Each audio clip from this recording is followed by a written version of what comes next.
कोई मर्डर करता है इंटेंशनली, वो क्या गलती करता है? गलती तो हर किसी से होती है। किसी भी एरिया पे आप गए हो, कुछ ना कुछ ट्रेसेस आप अपने वहाँ पर छोड़कर जाओगे ही। अलग अलग ब्लड के जो एंगल्स होते हैं, व्हाट डज इट मीन? अगर आपको पास से मारा गया है, छोटे छोटे स्पॉट्स होंगे, मान लो हथौड़ा है, उससे किसी का सर पीट दिया है, तो वो पूल बनेगा वहाँ पूरे में। तो जैसे जला हुआ इंसान होता है, उससे क्या क्या एविडेंस मिल जाते हैं? सबसे एंड में जो चीज़ जलती है वो टीथ होते हैं। टीथ से आपकी एज पता चल जाती है। ओह, प्रियांशी जैन एक फोरेंसिक एक्सपर्ट और एजुकेटर जो मर्डर, रेप, डोमेस्टिक वायलेंस जैसे केसेस को सॉल्व करने के लिए एविडेंस एनालाइज करती है। इस एपिसोड में हम उनसे जानेंगे क्रिमिनल्स एविडेंस कैसे टैम्पर करते हैं और एक फोरेंसिक एक्सपर्ट बनने के लिए कौन से स्किल्स चाहिए होते हैं। अगर कोई सुसाइड करे और कोई मर्डर करे तो कैसे पता चलता है? If we have a digital device, we can take out everything. Privacy is a myth. आपने जिस दिन फोन खरीदा, उस दिन से लेके आज तक की आपकी सारी एक्टिविटीज निकाली जा सकती हैं। What's the smallest thing जिससे डीएनए मैच होता है? डीएनए आपका हेयर, सलाइवा, सीमेन, वॉमिट, यूरिन, तो उससे आप मैचिंग कर सकते हो। 10 साल तक दफनी हुई बॉडी है, उसको कैसे देख के पता कर सकते हैं कि वो बॉडी में जेंडर क्या था? What are the thing? Gender पता करना तो बहुत ही ईजी। कोई अनएक्सपेक्टेड ऑब्जेक्ट बताओ या जिसकी वजह से द केस सॉल्व हो गया पूरा। आगे बढ़ने से पहले इस चैनल को सब्सक्राइब कर लीजिए ताकि हम आपके लिए इसी तरह से और इंसाइटफुल और बेहतर पॉडकास्ट बनाते रहें। एंड इस पूरे शो का ऑडियो एक्सपीरियंस स्पॉटिफाई पे अवेलेबल है, जहाँ पे आप हमें फॉलो कर सकते हैं। Enjoy the show.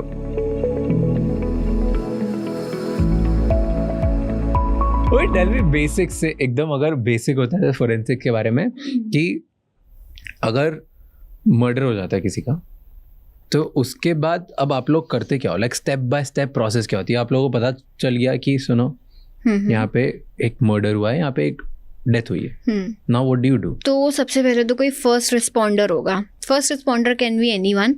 जनरली जो पुलिस से कोई एक होता है जिन्हें कॉल आती है कि यहाँ पे ऐसा ऐसा कुछ हो गया है, तो आप आ जाइए।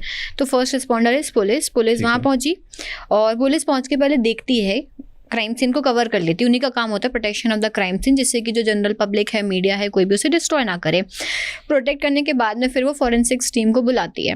अब फोरेंसिक टीम हर केस में नहीं जाती है। According to new criminal laws, ऐसे जितने भी क्राइम है जिनमें 7 साल से ज़्यादा की सज़ा का प्रावधान है, उन केसेस में फॉरेंसिक टीम की विजिट को कंपलसरी कर दिया है। Earlier it was not like this. पहले ऐसा होता था कि जो बहुत हाई प्रोफाइल केसेस हैं या बहुत कॉम्प्लिकेटेड से केसेस हैं, पुलिस नहीं कर पा रही है, तब बुलाया जाता था, बट अब कंपलसरी है। टीम को कॉल आती है, ठीक है। अब हर जगह पे एक क्राइम सीन यूनिट होती है। फॉरेंसिक लैब्स में होते हैं, पुलिस स्टेशंस में मोबाइल फॉरेंसिक वैन्स होते हैं, जहाँ जिस भी एरिया में आ रहा होगा वहाँ से टीम जाएगी, पहुँचेगी वहाँ पे। ऑलरेडी कवर्ड है, प्रोटेक्शन में है एरिया। तो अब पहला काम होता है कि recording of the crime scene. कुछ भी टच नहीं करना है आपको, आप पहले रिकॉर्ड करोगे क्राइम सीन को। एक 7S रूल होता है फॉरेंसिक्स का। 7S Okay. 7S रूल में आपका स्टार्टिंग उसी से होता है, protection of the crime scene, ठीक है। फिर सी द सीन यानी जस्ट आप एक बार देख लो। Enter, you are not allowed to enter till now. आप एक बार बस देख लो, scan the scene, see the scene. मतलब अगर एक रूम में हुआ है तो वहाँ पे अभी तक एंटर करना अभी तक नहीं है। आप पहले देख लो कि क्या है वो सीन, उसके बाद में आप रिकॉर्ड करते हो पहले पूरा। हाँ, फिर रिकॉर्ड होगा। पहले वीडियोग्राफी भी कंपलसरी नहीं थी, लेकिन अगेन न्यू क्रिमिनल लॉज के अकॉर्डिंग अब वीडियोग्राफी कंपलसरी कर दी है। हमसे फोटोग्राफ्स लेते थे, बट अब वीडियोग्राफी भी कंपलसरी है। तो वीडियोग्राफी होगी, फोटोग्राफी होगी पूरे क्राइम सीन की। एक और चीज़ होती है जो है sketching of the crime scene. 2 sketches बनते हैं, एक रफ स्केच और एक फिनिश्ड स्केच। स्केचिंग का मेन पर्पस ये होता है कि आगे जाके अगर हमें बोलते हैं कि हमें क्राइम सीन को रिकंस्ट्रक्ट करना है, तो वो स्केच की हेल्प से ही हम कर पाते हैं। क्योंकि स्केचिंग में आप क्या करते हो, रफ स्केच तो जनरली आप पहुंचे, एक पर्सन जो होता है टीम मेंबर, वो बना ही रहा होता है ऑलरेडी स्केच, जो भी उसको दिख रहा है, whatever is able to see, वो ड्रॉ कर लेता है रफली। फिर एक फिनिश्ड स्केच बनता है जिसमें हम एक एक चीज़ को क्या करते हैं, मेजर करके, वॉल्स कितना एरिया है इनका, एविडेंस कहाँ पे है, बॉडी किस एंगल पे है, कितने डिस्टेंस में है, सब कुछ पूरा मेजर करने के बाद में हम फिनिश्ड स्केच बनाते हैं।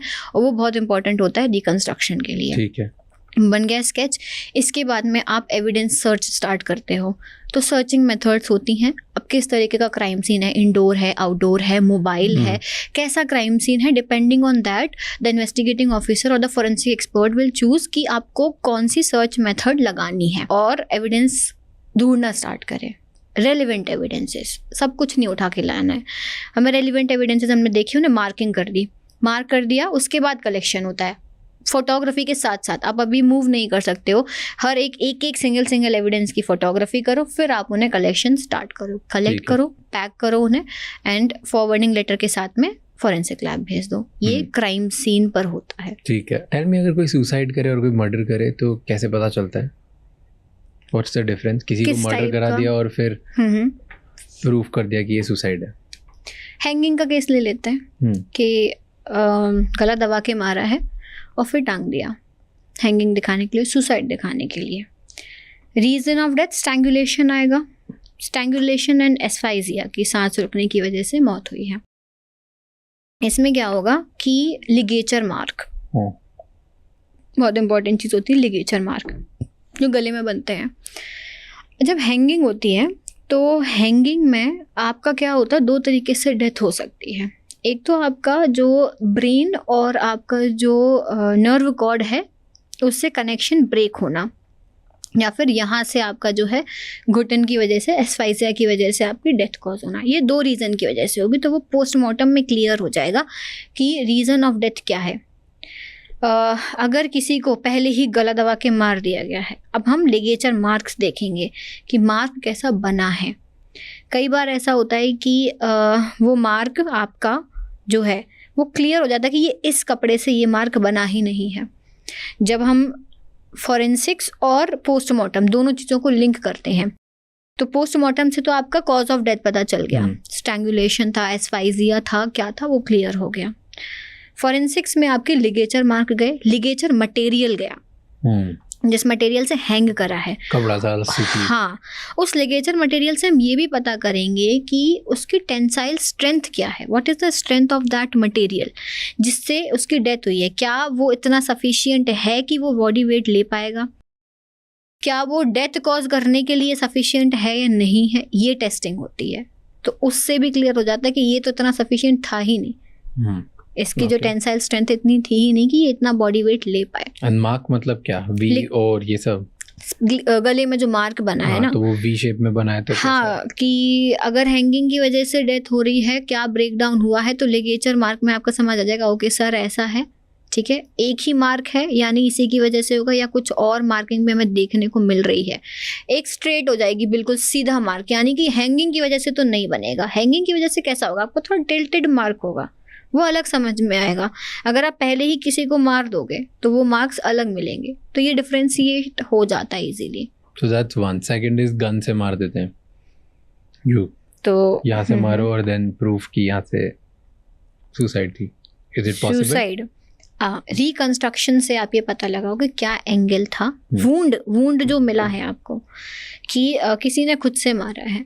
अब कोई अगर इस तरीके से हाथ रख रहा है, एंगल आपका एकदम स्ट्रेट तो नहीं हो सकता, टिल्टेड होगा या कुछ भी होगा, व्हाटएवर, वो हम रिकंस्ट्रक्शन से पता लगाएंगे। वहाँ वो भी सब ट्राई करके देखा जाएगा कि कैसे मारा होगा, ये सब ट्रायल से।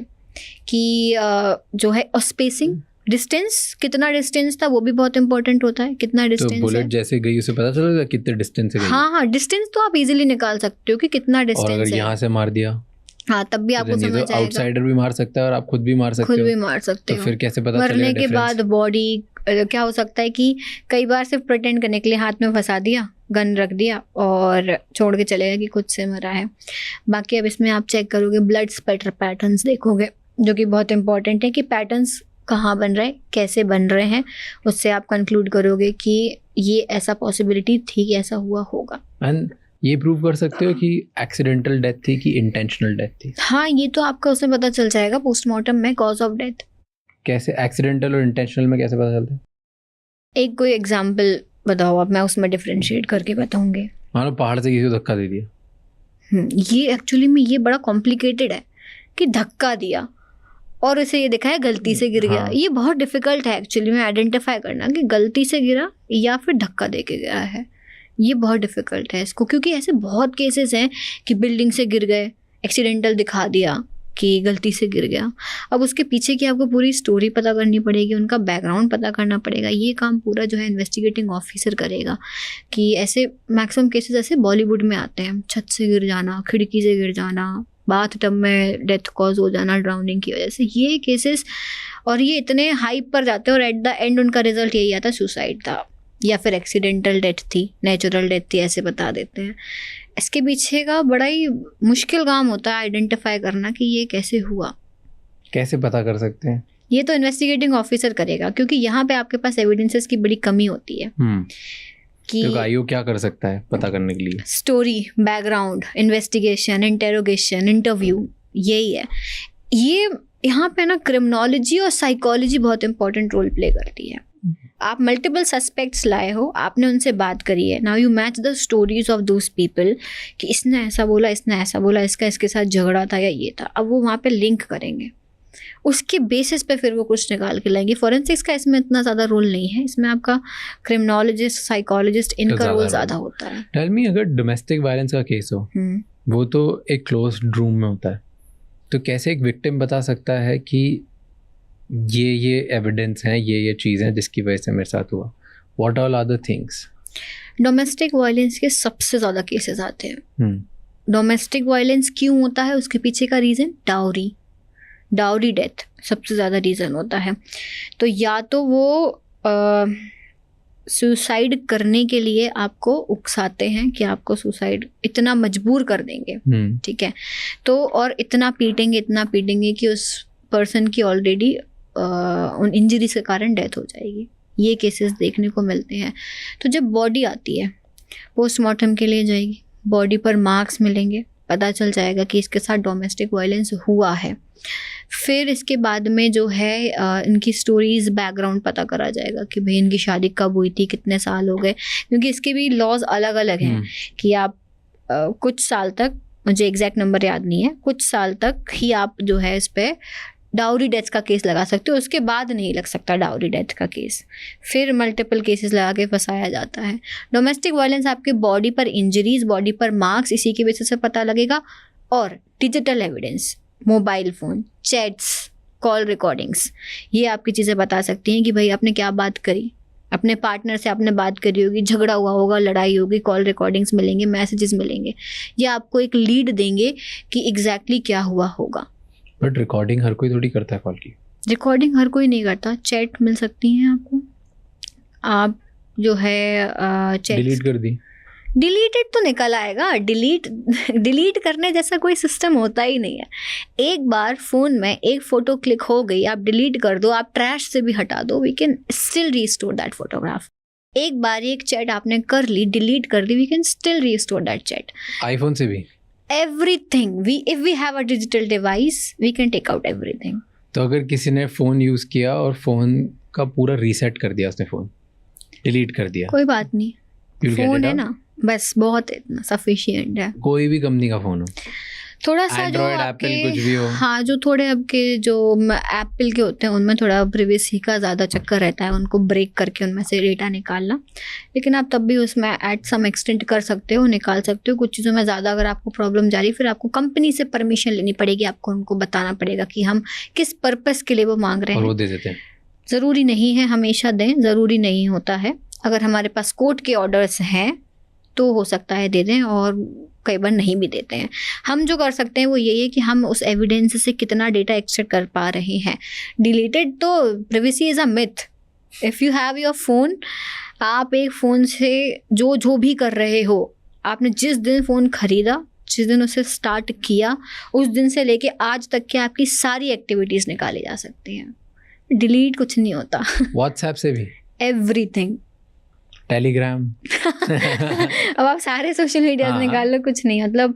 और यू कैन गेट लाइक कुछ भी इनक्रिप्टेड नहीं होता, टेलीग्राम भी नहीं होता। एनक्रिप्टेड है, चीज़ें एनक्रिप्टेड है, व्हाट्सएप इज एनक्रिप्टेड, बट वो सिर्फ 2 लोगों के बीच में एनक्रिप्टेड है, थर्ड पार्टी को नहीं पता चलेगा। लेकिन अगर कोई ऐसा केस है जहाँ पे हमें चैट्स चाहिए हैं तो आप उसे निकाल सकते हो।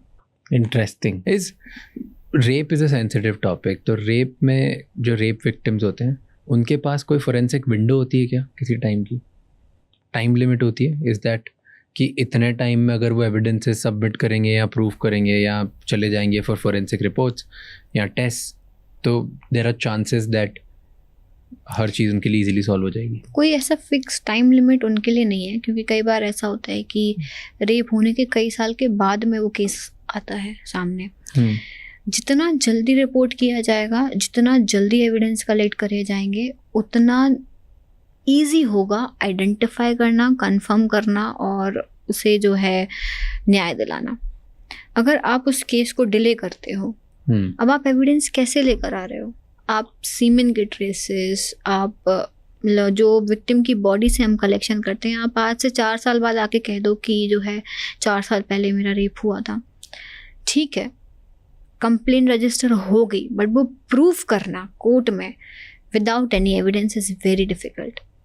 लॉज के अकॉर्डिंग हमें जो है रेप के केसेस में थोड़ी सी लीनियंसी है कि अगर किसी लड़की ने रिपोर्ट किया है तो बिना इन्वेस्टिगेशन करे आप इमीडिएट उस पर्सन को जो है गिरफ्तार कर सकते हो, पर ज़्यादा टाइम नहीं रख सकते हो आप, क्योंकि आपको प्रूफ करना पड़ेगा ना कि इसने किया है। तो इसमें ये रहता है कि आपको लोकेशन बताओ पहले तो, कि इस लोकेशन पे हुआ है, कब हुआ था, टाइमिंग बताओ। विक्टिम, मतलब रेप के केसेस में जितना जल्दी आपका कंप्लेंट आएगा उतना जल्दी आपका मेडिकल होगा, उतना ही जल्दी एविडेंस मिलेगा और डिस्ट्रॉय होने से बच जाएगा। क्योंकि अगर सीमेन ही नहीं मिला, फिर आप किस बेसिस पर प्रूफ करोगे कि इसी पर्सन ने किया है? सिर्फ आपके वर्बल स्टेटमेंट्स इतने ज़्यादा माने नहीं जाते, इतना तो ऑथेंटिक नहीं होते हैं। आई विटनेस हो गए या फिर विक्टिम का स्टेटमेंट हो गया या कुछ, वो बड़ा मुश्किल हो जाएगा फिर चीज़ों को प्रूफ करना। जैसे निर्भया के केस में ये जो फोरेंसिक ओडोंटोलॉजी फोरेंसिक ओडोंटोलॉजी के बेसिस पे सॉल्व हुआ था, राइट? क्योंकि वो दैट वाज बाइट मार्क्स मिले थे एंड हर किसी के बाइट मार्क्स अलग होते हैं। हाँ, टीथ का स्ट्रक्चर हर किसी का अलग होता है, हर किसी का। हाँ, स्पेसिफिक टीथ स्ट्रक्चर होगा हर किसी का कि बाइट मार्क मिला है, हमें सस्पेक्ट पता है कि ये सस्पेक्ट हो सकते हैं। उसमें भी जो थे 6 लोग पता थे कि ये हो सकते हैं। उन 6 को जो है पकड़ा गया बहुत जल्दी, खैर उन्हें पकड़ लिया गया था, नेक्स्ट डे ही उन्हें पकड़ा गया। बॉडी में जो बाइट मार्क्स मिले थे उन्हें लिया गया, उनसे मैचिंग की गई एंड कन्फर्म्ड कि हाँ यही थे वो पर्सन। तो फोरेंसिक ओडोंटोलॉजी फोरेंसिक्स का एक बहुत छोटा सा पार्ट है, बट वो इतना इम्पॉर्टेंट रोल प्ले करता है कि इवन उन बाइट मार्क्स में से आप सलाइवा के ट्रेसेस भी ले सकते हो। एंड किस से प्रूफ हो सकता है कि रेप है? वन इज सीमेन हो गया आपका, देन जो नील्स, हेयर फाइबर मिलेगा कुछ ना कुछ, जो सामने वाले ने कपड़े पहन रखे होंगे, स्ट्रगल हुआ होगा, विक्टिम की बॉडी पर फाइबर के ट्रेसेस, हेयर के ट्रेसेस, टिश्यूज़ मिलेंगे, टिश्यूज़ आपको मिल जाएंगे, वो हो गया। ये सब चीज़ें जो है, ये डेड स्किन वगैरह, इनसे भी पता चल सकता है क्या? हाँ, स्किन टिश्यू तो टिश्यू है। And the DNA you can match it with this. What's the smallest thing जिससे डीएनए मैच होता है? स्मॉलेस्ट थिंग, और जस्ट लाइक थिंग्स जो हमें नहीं पता और उससे भी डीएनए मैच हो जाता है। डीएनए आपका हेयर थोड़ा सा स्पेसिफिक होता है कि क्योंकि हेयर ऐसा नहीं कि पूरा का पूरा मिल जाएगा, ज़रा सा, इतना सा माइन्यूट मिलेगा। अगर उसमें रूट प्रेजेंट है तो आप आराम से उसमें से एक्सट्रैक्ट कर लोगे।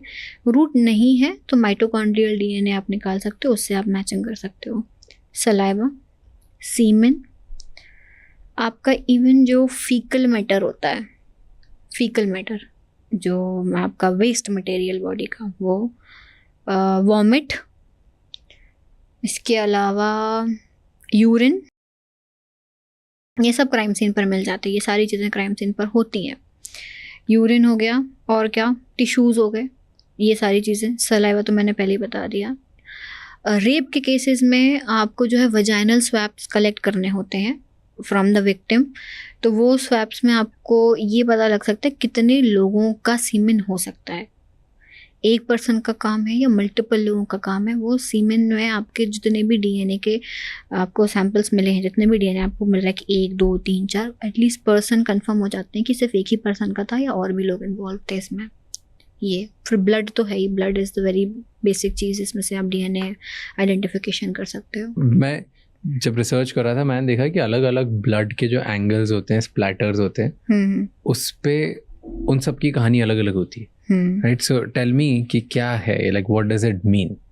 ब्लड स्पैटर पैटर्न एनालिसिस बोलते हैं हम यस, इसे। Blood spatter pattern analysis. So tell me कौन सा क्या है, लाइक जैसे ये ड्रिप स्टेन है, तो ये क्या सिग्निफाई करता है? अगर ये मिलेगा तो क्या होता है? ब्लड स्पैटर पैटर्न एनालिसिस ऐसे होता है कि फॉर एग्जांपल गन शॉट है, ठीक है, किसी को मारा, जो ब्लड के पैटर्न्स हैं वो दीवार पर गए। अब वो हमें देखने होते हैं कि अगर आपको पास से मारा गया है तो आपका जो पैटर्न बनेगा वो आपके डॉट्स जो हैं, यानी ब्लड के जो स्पॉट्स हैं, वो छोटे छोटे स्पॉट्स होंगे, बिल्कुल नियरेस्ट, मतलब हमें समझ में आ जाएगा कि इतने डिस्टेंस से ये मारा गया होगा। अगर पैटर्न बड़ा है साइज में तो हमें ये पता लग जाएगा कि ओके ये थोड़ा डिस्टेंस से मारा गया होगा। फिर आपका वेपन का भी पता चल जाता है। चाकू से मारा होगा तो किस तरीके का पैटर्न बनेगा, ये पूरा सा स्पैटर एकदम लाइन जैसा दिखेगा आपको, उड़ते हुए। हाँ, उस टाइप का पैटर्न आपका बनेगा। चाकू से मारा या कोई भी ऐसा शार्प ऑब्जेक्ट है। ब्लंट ऑब्जेक्ट से जब आप मारोगे तो पैटर्न बड़ा होगा, जैसे इसमें जो है दिस वन, ये वाला जो पैटर्न है आपका पूल पैटर्न। पूल पैटर्न जब बनेगा जब किसी ब्लंट फोर्स से, मान लो हथौड़ा है या पत्थर है, उससे किसी का सर पीट दिया है, तो वो पूल बनेगा वहाँ पूरे में, पूल का पैटर्न। गन शॉट में आपका ये बन सकता है, ये भी बन सकता है और ये भी बन सकता है गन शॉट में, डिपेंडिंग अपॉन द डिस्टेंस, कितने दूर से मारा गया है। सो ड्रिप, स्प्लैश, फ्लो, तीनों पैटर्न गन से हो सकते हैं। हाँ, ये तीनों उससे मिल सकते हैं आपको, पूल से। बट ये चाकू से भी तो आ सकता है कि आपने अगर ये चाकू से भी पॉसिबिलिटी है। तो ये हम पैटर्न देखा हमने, अब हम रिकंस्ट्रक्ट करेंगे कि अगर चाकू से मारने पे ऐसा पैटर्न बन रहा है, वही एकदम एग्जैक्ट डायमीटर्स लोगे आप, रेडियस लोगे, सारे मेजरमेंट्स करोगे। अगर आप सर्च करो तो ऐसी एक इमेज आएगी गूगल पे जहाँ पे ऐसे मार्किंग्स हैं, एक पॉइंट, दूसरा पॉइंट, तीसरा पॉइंट, ये पैटर्न है ब्लड स्पैटर, और सबके बीच में डिस्टेंस को मार्क कर रखा है। अब हमें एग्जैक्ट वही रिकंस्ट्रक्ट करना है कि ये किस वेपन से एग्जैक्ट उतने ही डिस्टेंस पे ऐसा पैटर्न बनेगा। वो आप रिकंस्ट्रक्शन से पता लगाओगे कि ओके सस्पेक्टेड है कि शायद गन से मारा है, या सस्पेक्टेड है कि शायद उससे मारा। बाकी बॉडी अगर नहीं मिली है तब ये केस है। बॉडी दिख रही है तो हमें पता ही है कि फिर कैसे मारा है, कि गन है कि क्या है। अब बॉडी नहीं है तब हमें ये फिर पैटर्न से आइडेंटिफाई करना होता है कि किस तरीके से उसे मारा गया है। बट किसी को कुछ बड़ी चीज से मार दिया, बड़ी ब्लंट फोर्स से मार दिया, तो वो कैसे पता हथौड़ा था कि पत्थर था कि क्या था? हाँ, वुंड, जो वुंड बनेगा बॉडी पर, उससे depth of the wound, size of the wound, ठीक है, ब्लड लॉस कितना हुआ है, कितना डीप वो वुंड है, उससे आप पता लगाओगे कि कौन सा ऑब्जेक्ट हो सकता है जिससे इसे मारा गया हो। एंड एंगल और डायरेक्शन, इसका भी बहुत बड़ा रोल होता है, तो उससे क्या क्या सिग्निफाई कर सकते हो? ये आपका उसमें गन शॉट में बहुत मैटर करता है एंगल, कि किस एंगल से मारा है, क्योंकि हो सकता है कि सुसाइड का केस हो, खुद ही गोली मारी हो, तो उस केस में अलग पैटर्न बनेगा कि खुद ही गोली मारी है। या कई बार ऐसा होता है कि मार के कोई गया, उसके हाथ में गन पकड़ा गया, ये दिखाने के लिए कि इसने खुद मारा है, सुसाइड किया है। तो ये डिफरेंशिएट करने के लिए आपके एंगल चेक करे जाते हैं कि किस एंगल से ये वाला पैटर्न बनेगा, क्योंकि सामने से होगा तो अलग एंगल होगा, साइड से होगा तो अलग एंगल जाएगा। तो एंगल इसलिए इंपॉर्टेंट होता है ये डिफरेंशिएट करने के लिए कि कहाँ से, किस एंगल से, कितना दूर से मारा गया है। तो जैसे these cases that you here कि किसी ने मारा, एक ड्रम में डाल दिया, उस पे एसिड डाल दिया, एंड देन वो पूरा जब गल गया उसके थोड़े दिन बाद, 2-3 दिन व्हाटएवर, उसके बाद पानी में, रिवर या किसी में डाल दिया, लेट्स से लार्ज रिवर में। अब वो ड्रम मिलेगा ना कहीं ड्रम मिलेगा, ठीक है, ड्रम में से हम कुछ ट्रेसेस निकालेंगे, वॉल्स ऑफ द ड्रम, उसमें से कुछ ना कुछ आपको मिल जाएंगे, कुछ ना कुछ पार्टिकल टिश्यूज के मिल ही जाएंगे वहाँ पर भी, इतना डिस्ट्रॉय करने के बाद, क्योंकि पूरी बॉडी आपने डिस्ट्रॉय करी है, तो बॉडी में से कुछ तो बचेगा, कुछ माइन्यूट ट्रेसेस तो वहाँ पर रह जाएंगे जो हम जैसे कलेक्ट करके कुछ आइडेंटिफिकेशन कर सकते हैं। एटलीस्ट वी कैन आइडेंटिफाई कि वो किसकी बॉडी थी। डीएनए प्रोफाइलिंग हम करा लेंगे, हल्का फुल्का टिश्यू भी अगर हमें मिल जाता है तो। एंड किसी ने अगर बॉडी डिस्ट्रॉय कर दी, रिवर बॉडी में डाल दी या सी में डाल दी, तो सबसे पहले ना बॉडी मतलब बॉडी ढूंढते हैं हम कि कहाँ है जो पर्सन है, क्योंकि हम तभी किसी क्राइम पे वर्क करेंगे, इन्वेस्टिगेशन तभी स्टार्ट होगा किसी की, या तो मिसिंग रिपोर्ट आए या कुछ है, यानी पुलिस इस पर काम करेगी। तो सबसे पहली चीज़ तो ये कि आप बॉडी ढूंढ कर लाओ। Crime scene is okay fine, ठीक है, क्राइम सीन पे तो टीम जाएगी, जो मिलेगा वो कलेक्ट करके लेगी, लेकिन बॉडी आप पहले ढूंढ कर लाओ। नहीं मिली तो मिलेगी, अच्छे से ढूंढो आप, मिलेगा कुछ ना कुछ तो मिलेगा। सी में डाल दी, सी में डाल दी है, रिवर में डाल दी, रिवर वाली तो मिल जाती हैं देखो जनरली कुछ ना कुछ। बहुत ज़्यादा लंबा टाइम हो गया है अगर तो वो मुश्किल होगा। फिर बट रिवर, लेक ये सब में मिल जाएगी। मिल जाएगी रिवर लेक में। क्यों मिल जाए, कैसे मिल जाती इतनी बड़ी रिवर बॉडी में से? आप एक अनुमान लगाते हो कि अच्छा यहाँ से जो है बॉडी फेंकी गई होगी, कितना दूर जो करेंट्स हैं, जो फ्लो हो रहा है जिस डायरेक्शन में, उस डायरेक्शन में सर्च होता है। फिर जो वो बोलते हैं ना गोताखोर जो होते हैं, जो पानी के अंदर जाके चीज़ें ढूंढ के लाते हैं, उन्हें भेजा जाता है, वो ढूंढते हैं फिर कि क्या मिल रहा है। कई बार ऐसा होता है कि बॉडी कुछ नहीं मिला, कपड़े बस मिल गए बॉडी के, कि ये कपड़े हैं, ये मिला है हमें, या एक रिंग मिल गई, या एक जो है चप्पल मिल गई। ये भी सफिशिएंट है आइडेंटिफिकेशन के लिए कि ओके इसी रिवर बॉडी में मिलेगा। अब जितना पॉसिबिलिटी होगी उतना सर्च तो किया ही जाएगा।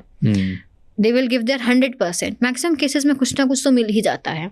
बाकी नहीं मिला है तो फिर हम क्राइम सीन पर ही देखते हैं कि क्या एविडेंसेस वगैरह मिल रहे हैं। एटलीस्ट वी कैन आइडेंटिफाई कि अच्छा इसी पर्सन की बॉडी, ये तो कंफर्म करना में ज़रूरी होगा कि भाई डेथ किसकी हुई है ये। एंड जब डेथ होती है तो क्या बॉडी ऊपर आ जाती है, पानी में फ्लोट करती है? नहीं। हाँ, क्योंकि क्या होगा कि आपकी बॉडी के अंदर पानी भर चुका है, स्वेलअप हो गई है, सारी मसल्स आपकी स्वेलअप हो गई हैं, तो बॉडी ऊपर आ जाएगी।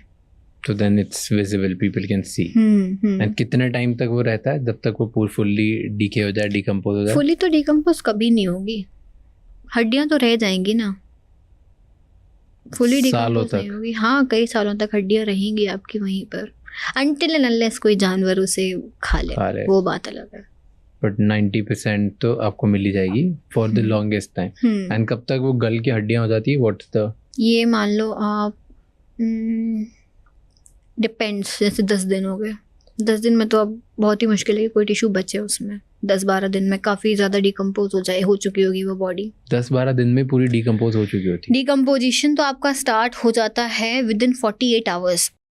48 आवर्स के बाद decomposition of the body start हो जाएगा। जितने भी बैक्टीरिया, माइक्रो ऑर्गेनिजम्स उस पर अटैक कर देंगे डिकम्पोजर्स, और खाना स्टार्ट कर देंगे उस बॉडी को। और अगर किसी ने कहीं दफना दी तो दैट्स डिफिकल्ट। हाँ, दैट इज डिफिकल्ट कि अब कहाँ दफनाइए। क्योंकि वो किसी जंगल में डाल दी तो यहाँ बैरन लैंड पे, दैट्स द मोस्ट डिफिकल्ट। कि वहाँ से बदबू आने लगती है, कुछ होता है? बदबू आएगी, पर डिकम्पोज हो गई, डिकम्पोजिशन प्रोसेस खत्म हो गया, फिर नहीं आएगी बदबू उसमें से। तो ये 10-12 दिन की स्मेल? नहीं, 10-12 दिन बाद तो काफ़ी बदबू आएगी, क्योंकि डिकम्पोजिशन चल रहा है, अभी डिकम्पोज हुई है बॉडी, तो अभी तो बदबू आएगी। लेकिन जैसे ही पूरा बॉडी का टिश्यू खत्म हो चुका है, अब सिर्फ हड्डियां बची हैं, तब बदबू नहीं आएगी। कितने टाइम में? 1 महीने बाद, 2 महीने? हाँ, नहीं, 1 महीना इज सफिशिएंट। 1 महीना तो बहुत टाइम हो जाएगा, इतने में तो डिकम्पोज हो चुकी होगी। और फिर वो भी डिपेंड करता है कि ड्राइड लोकेशन है, सूखा पड़ा है, वहाँ पे डिकम्पोजिशन स्लो होगा। जहाँ पे ऑलरेडी मॉइस्चर है, जहाँ पे मॉइस्चर होता है वहाँ पे डिकम्पोजिशन जल्दी होता है, वहाँ पे आपके माइक्रो ऑर्गेनिज्म जल्दी बिल्ड हो जाएंगे, तो वो जल्दी डिकम्पोज कर देगा। तो it depends on the type of environment. वो केसेस सुने आपने लैंड डिस्प्यूट्स वगैरह के, खेतों में, मैं स्टेट का नाम नहीं लूँगा, बट कि वो अपने घर में कि अपने भाई को या परिवार वालों को मार के खेत में ही गाड़ देते हैं। बहुत और उनका केसेस बहुत डिफिकल्ट होता है सॉल्व करना, क्योंकि घर में ही गया है, खेत में ही गया है, यू डोंट इवन नो। नहीं, इतना डिफिकल्ट नहीं है। प्रॉपर्टी डिस्प्यूट्स में सबसे पहला शक घर वालों पर ही जाता है। हाँ, 1 महीने तक पता नहीं चला ना। अगर हाँ, आप ढूंढो बॉडी मिल जाएगी। वो एक केस था जिसमें अपनी ही वाइफ को उसने स्लीपिंग पिल्स देके ज़मीन में एक लकड़ी का बॉक्स बनवाया, बढ़िया सा टैंक खुदवाया घर के बाजू में, और उसमें पैक करके, स्लीपिंग पिल जिंदा है, वो स्लीपिंग पिल्स का असर कभी तो ख़त्म होगा, और उसको उसमें डाल दिया, बॉक्स के अंदर पैक करके डाल दिया। अब वो उसकी नींद, जब वो असर ख़त्म हुआ दवाइयों का, तो वो उठी होगी, तो स्ट्रगल किया उसने बाहर निकलने के लिए, बट इतना अंदर थी वो, एक बॉक्स के, वुडन बॉक्स के अंदर पैक्ड थी, उसमें नील्स के स्क्रैचेस वगैरह मिले, ठीक है, बट वो अंदर थी, मर गई। पता ही नहीं चल रहा वो कहाँ गई, 4 साल तक पता नहीं चला वो कहाँ है। 4 साल बाद पता चलता है कि ओके, जब सामने वाले ने खुद कन्फेस करा कि मैंने ऐसा किया है और वो यहाँ है। तो उसने खुद ने रिपोर्ट लिखवाई क्या? मिसिंग की रिपोर्ट किसने लिखवाई? मिसिंग की रिपोर्ट उसकी बहन ने लिखवाई कि मेरी बहन मिल नहीं रही है, ठीक है, और गायब है, लापरवाही की वजह से इतना इन्वेस्टिगेशन भी नहीं किया गया, क्योंकि उसके घर वाले, लड़की के घर वाले ज़्यादा वो नहीं कर रहे थे। सिर्फ एक बहन थी जो लगी हुई थी कि भाई पता करो कहाँ है। तो बाद में जाके 4 साल के बाद में जो है पता चला कि वो 4 साल से जिंदा ही नहीं, वो तो मर चुकी है 4 साल पहले। उसने गिल्ट की वजह से कर दी, वो इंसान ने अपनी गिल्ट की वजह से कन्फेस किया। फिर वो भी बहुत मार पीट करने के बाद उसने ये चीज़ बोली कि हाँ मैंने ही मारा है और यहाँ गड़ाया है। नहीं, उसने आउट ऑफ गिल्ट बोला खुद आगे कि उसके ऊपर इन्वेस्टिगेशन चल रही है तो मारा उसको। हाँ, जब इन्वेस्टिगेशन हुआ, बहुत मारा पीटा, तब जाके जो है उसने पता नहीं फिर क्या उसके मन में आया कि उसने फिर कन्फेस करा कि हाँ मैंने ही मारा है, यहाँ दफनाया हुआ है, उसके ऊपर तुलसी का पौधा लगाया है और मैं उस पर दूध डालता हूँ। ऐसा गांव वगैरह में होता है, तुलसी का पौधा लगा के अपने जो भी लव्ड वंस है जिनकी डेथ हुई है जिस जगह पे दफनाते हैं वहाँ पे दूध डालते हैं, दूध चढ़ाते हैं। जब लव्ड वन है और दूध चढ़ा रहे हैं तो ऐसे तो बहुत सारे लव्ड वंस को मारा जा रहा है, अभी तो ट्रेंड में है ये। नहीं, बट ऐसे क्यों किया? उसका कोई रीजन था? उसने क्यों किया ऐसे? प्रॉपर्टी। अच्छा, कि अपनी बीवी के नाम की प्रॉपर्टी चाहिए थी। उसने ऑलरेडी अपनी बीवी के नाम की जितनी भी प्रॉपर्टी थी अपने नाम उससे करा ली थी, उसको बहला के फुसला के सारी प्रॉपर्टी अपने नाम करा ली थी। फिर मारा क्यों? अब वो तो उसने भी नहीं बताया कि क्यों मारा भी नहीं उसने, तो स्लीपिंग पिल दे के बस अंदर पैक कर दिया, बस इतना करा। और कई सालों तक सबको ब्लफ करता रहा कि यहाँ गई है, वहाँ गई है, प्रेग्नेंट है तो यूएसए गई है, वहीं डिलीवरी होगी, 9 महीने बाद बता दूंगा, अभी उसको डिस्टर्ब मत करो। ऐसे करके वो टालता रहा। बट जब बहुत टाइम निकल गया उसके बाद में इन्वेस्टिगेशन स्टार्ट किया गया। घर वाले मान भी गए? घर वालों ने एक्चुअली उसे छोड़ दिया था लड़की को ऑलरेडी। घर वालों क्योंकि उसकी जो शादी हुई थी वो कुछ रिलीजियस कॉन्फ्लिक्ट थे उनके बीच में, तो घर वालों ने उसे छोड़ दिया था। सिर्फ बहन थी जो उसके कांटेक्ट में थी, तो वो लगी रही कि भाई पता करो कहाँ। घर वालों ने बोला हमें फर्क नहीं पड़ता। हाँ, ये था सिस्टम। अगर ऐसे कोई दफना देता है बॉडी और 10 साल तक दफनी हुई बॉडी है, तो उसके बाद जब बॉडी निकल जाती है तो उसको फोरेंसिक वाले कैसे देख के पता कर सकते हैं कि वो बॉडी में जेंडर क्या था, उस पर टॉर्चर हुआ कि नहीं हुआ? What are the thing? Gender पता करना तो बहुत ही इजी टास्क। 10 साल पुरानी सिर्फ हड्डियां पड़ी उसमें। हाँ, कितनी भी पुरानी आप बॉडी उठा लो। कैसे? अब जैसे जो स्कल होता, स्केलेटन होता है, पूरा स्केलेटन हम बात करें मेल का और फीमेल के, बहुत सारे चेंजेस होते हैं। This is the part of forensic anthropology. Forensic anthropology में क्या होता है, यही आइडेंटिफिकेशन किया जाता है। फॉर एग्जांपल सबसे इंपॉर्टेंट पार्ट जिससे हम पता लगा सकते हैं कि ये मेल बॉडी है या female body, which is the pelvis bone. जो पेल्विक बोन है आपकी, मेल्स में पेल्विक बोन जनरली छोटी होती है, स्मॉलर, फीमेल्स की वाइड होती है। तो वो आप एक तो ये डिफरेंशिएशन हो गया। लॉन्ग बोन्स से आप कर सकते हो, मेल्स की बोन्स थोड़े से मोटे और बड़े बोन्स होते हैं मेल्स की, फीमेल्स की बोन्स थोड़े से साइज में छोटे होते हैं। स्कल वेरी इंपॉर्टेंट, स्कल में हर चीज़, आईज, नोज, लिप्स, आपका जो ये स्कल का पार्ट है वो भी साइज में वेरी करता है। फीमेल्स का एक स्पेसिफिक साइज़ होता है, मेल्स का एक स्पेसिफिक साइज़ होता है। तो इनसे हम आइडेंटिफाई कर लेंगे कि जेंडर क्या था। बट कोई जैसे हेल्दी, बहुत ज़्यादा हेल्दी अगर वुमेन हो या मेन हो, या बहुत ही ज़्यादा पतला हो, तो तब भी पता चल जाएगा आपका, क्योंकि जो पेल्विक स्ट्रक्चर है वो मेल्स का बहुत डिफरेंट होता है और फीमेल्स का पेल्विक स्ट्रक्चर बिल्कुल अलग होता है। और उसके बाद में फिर जो है आप, अब जैसे कुछ सस्पेक्टेड है कि अच्छा ये इतने इतने मिसिंग लोग थे, हम डीएनए प्रोफाइलिंग कर लो, आप डीएनए से पता लगा लो फिर कि क्या है। एज तो आपकी स्केलेटन से ही पता लग जाएगी कि किस एज का ये स्केलेटन है, वो आपको उससे ही पता लग जाएगा। क्या ये पता चल जाएगा कि कौन सी एज में इसकी डेथ हुई थी और उसके बाद कितने साल हुए? हाँ, ये पता लग जाएगा कि ये कितना पुराना स्केलेटन है, कितने साल पुराना है, ये पता और लग जब जाएगा। कितने साल पुराना है, उसके बाद मतलब किस टाइम पे ये डेथ हुई थी, टिश्यूज वगैरह कैसे गए, ये सब नहीं पता चलता? टाइम, अब अगर बहुत ज़्यादा पुरानी बॉडी हो गई है तो एक मतलब हम अप्रोक्सीमेट बताते कि ये अप्रोक्स इतने साल पहले इसकी डेथ हो चुकी है, अप्रोक्सीमेटली एक अप्रोक्स मान लो 10 साल पहले इसकी डेथ हो चुकी है, एंड ये बता सकते हो 10 साल पहले ये करीब 25-26 साल का होगा। हाँ, ये बता सकते, एज तो आइडेंटिफाई कर सकते हैं। एंड ये भी सब उसी स्ट्रक्चर से? हाँ, बोन का स्ट्रक्चर, और भी फिर आप बोन मैरो उसमें से एक्सट्रैक्ट करोगे, उससे आइडेंटिफाई करोगे, बहुत सारे। और क्या क्या पता कर सकते हो एक स्केलेटन को देख के? स्केलेटन से इवन आप इंजरीज पता लगा सकते हो। अगर डीप इंजरीज किसी को हुई है, मान लो चाकू मारा, इतना डीप चाकू मारा है कि वो हड्डियों तक गया था, तो उस हड्डी पे निशान आएगा, तो आप वो देखोगे। बुलेट मारी है, मान लो गन शॉट है तो सर में मारा है फॉर एग्जांपल, यहाँ से गई यहाँ से निकल गई, तो आपके स्कल में दिखेगा ना, यहाँ से वो एंट्री एग्जिट आपको दिखेगी, तो ये आप आइडेंटिफाई कर सकते हो। उसके साथ टॉर्चर हुआ है कि नहीं होता है ये पता? टॉर्चर आप स्कल अकेले से इतना पता नहीं लगा सकते हो क्योंकि बॉडी डिकम्पोज हो चुकी है, वो थोड़ा सा मुश्किल पार्ट है। अगर जल्दी आपको बॉडी मिल रही है तो आप पता लगा सकते हो कि हाँ इसमें जो है कुछ आपके फाउल प्ले हुआ था या नहीं हुआ था, या कुछ नहीं हुआ, नॉर्मल है। एंड प्रोफेशन एंड लाइफस्टाइल इन सब के बारे में पता कर सकते हो? इतना तो फिर अब इन्वेस्टिगेट करना पड़ेगा कि कैसा है। जैसे I was reading about it कि फोरेंसिक्स में अब इस लेवल तक पहुंच गए हैं कि अगर रीसेंट डेथ होती है, नॉट ओल्ड पर अगर डेथ होती है, तो उनके बोन स्ट्रक्चर्स और बोन में जो चेंजेस आते हैं और स्केलेटन में जो चेंजेस आते हैं बॉडी में, उससे ही बता सकते हो कि सिटिंग जॉब ज़्यादा थी कि वॉकिंग जॉब ज़्यादा थी, कि इज इट स्ट्रक्चर के हिसाब से कि ज़्यादा ये लेबर टाइप का काम था कि नहीं था। All of that can it be बता सकते? See not just skeleton, it should be a body, अभी डिकम्पोज नहीं होनी चाहिए, तब आप बहुत कुछ पता लगा सकते हो। तो अगर डिकम्पोज बॉडी नहीं है तो क्या क्या पता कर सकते हैं? आप फिर उसकी पूरी कुंडली निकाल सकते हो एक डेड बॉडी से। हाँ, एक डेड बॉडी से, क्योंकि फिर आप काफ़ी चीज़ें आप देखोगे कि उसका जो बिल्ड, आपने भी बोला कि हम बॉडी के स्ट्रक्चर से ये पता लगा सकते हैं कि उसका प्रोफेशन क्या होगा, बिल्कुल चल सकता है पता। एक नॉर्मल पर्सन और एक जो एकदम जिम करता है जो पर्सन, उसकी बॉडी में हम सामने से देख के डिफ्रेंशिएट कर लेंगे नॉर्मली। ऐसे ही आप बॉडी को देख के भी बता सकते हो कि ओके इस पर्सन ना, ये पर्सन ऐसा ऐसा काम करता होगा।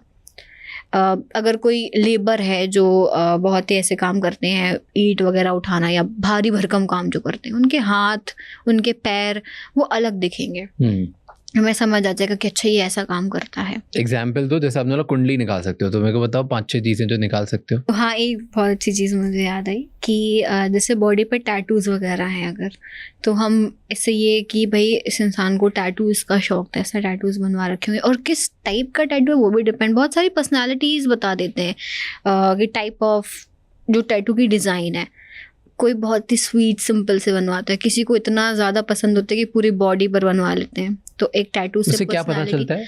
मतलब अब आप टैटू से कुछ आइडेंटिफाई कर सकते हो कि भाई हाँ ये एक ही टैटू है बॉडी में, ख़त्म, ठीक है। या फिर हो सकता है कि किसी ने ऐसा कुछ लिखवा रखा हो, अपने लव्ड वन का नाम लिखवा रखा हो, मम्मी पापा का कुछ नाम लिखवा रखा हो, अपने बच्चों का कुछ नाम लिखवा रखा हो, तो इससे हमें ये पता चलता है कि ये इस इंसान से बहुत क्लोज है। एक चीज़ पता चल गई कि ये इस इंसान से बहुत क्लोज होगा तभी बनवाएगा कोई। एक अच्छी चीज़ एक होता है आपका डेंटल, जो आपके टीथ हैं, ये बहुत चीज़ें आपको बता देते हैं। किसी ने ब्रेसेस लगवाए हों, हाँ, फोरेंसिक ओडोंटोलॉजी का पार्ट आता है ये, कि ब्रेसेस लगवाए थे या ओरिजिनली यही है, क्या शेप है इन टीथ्स का वो।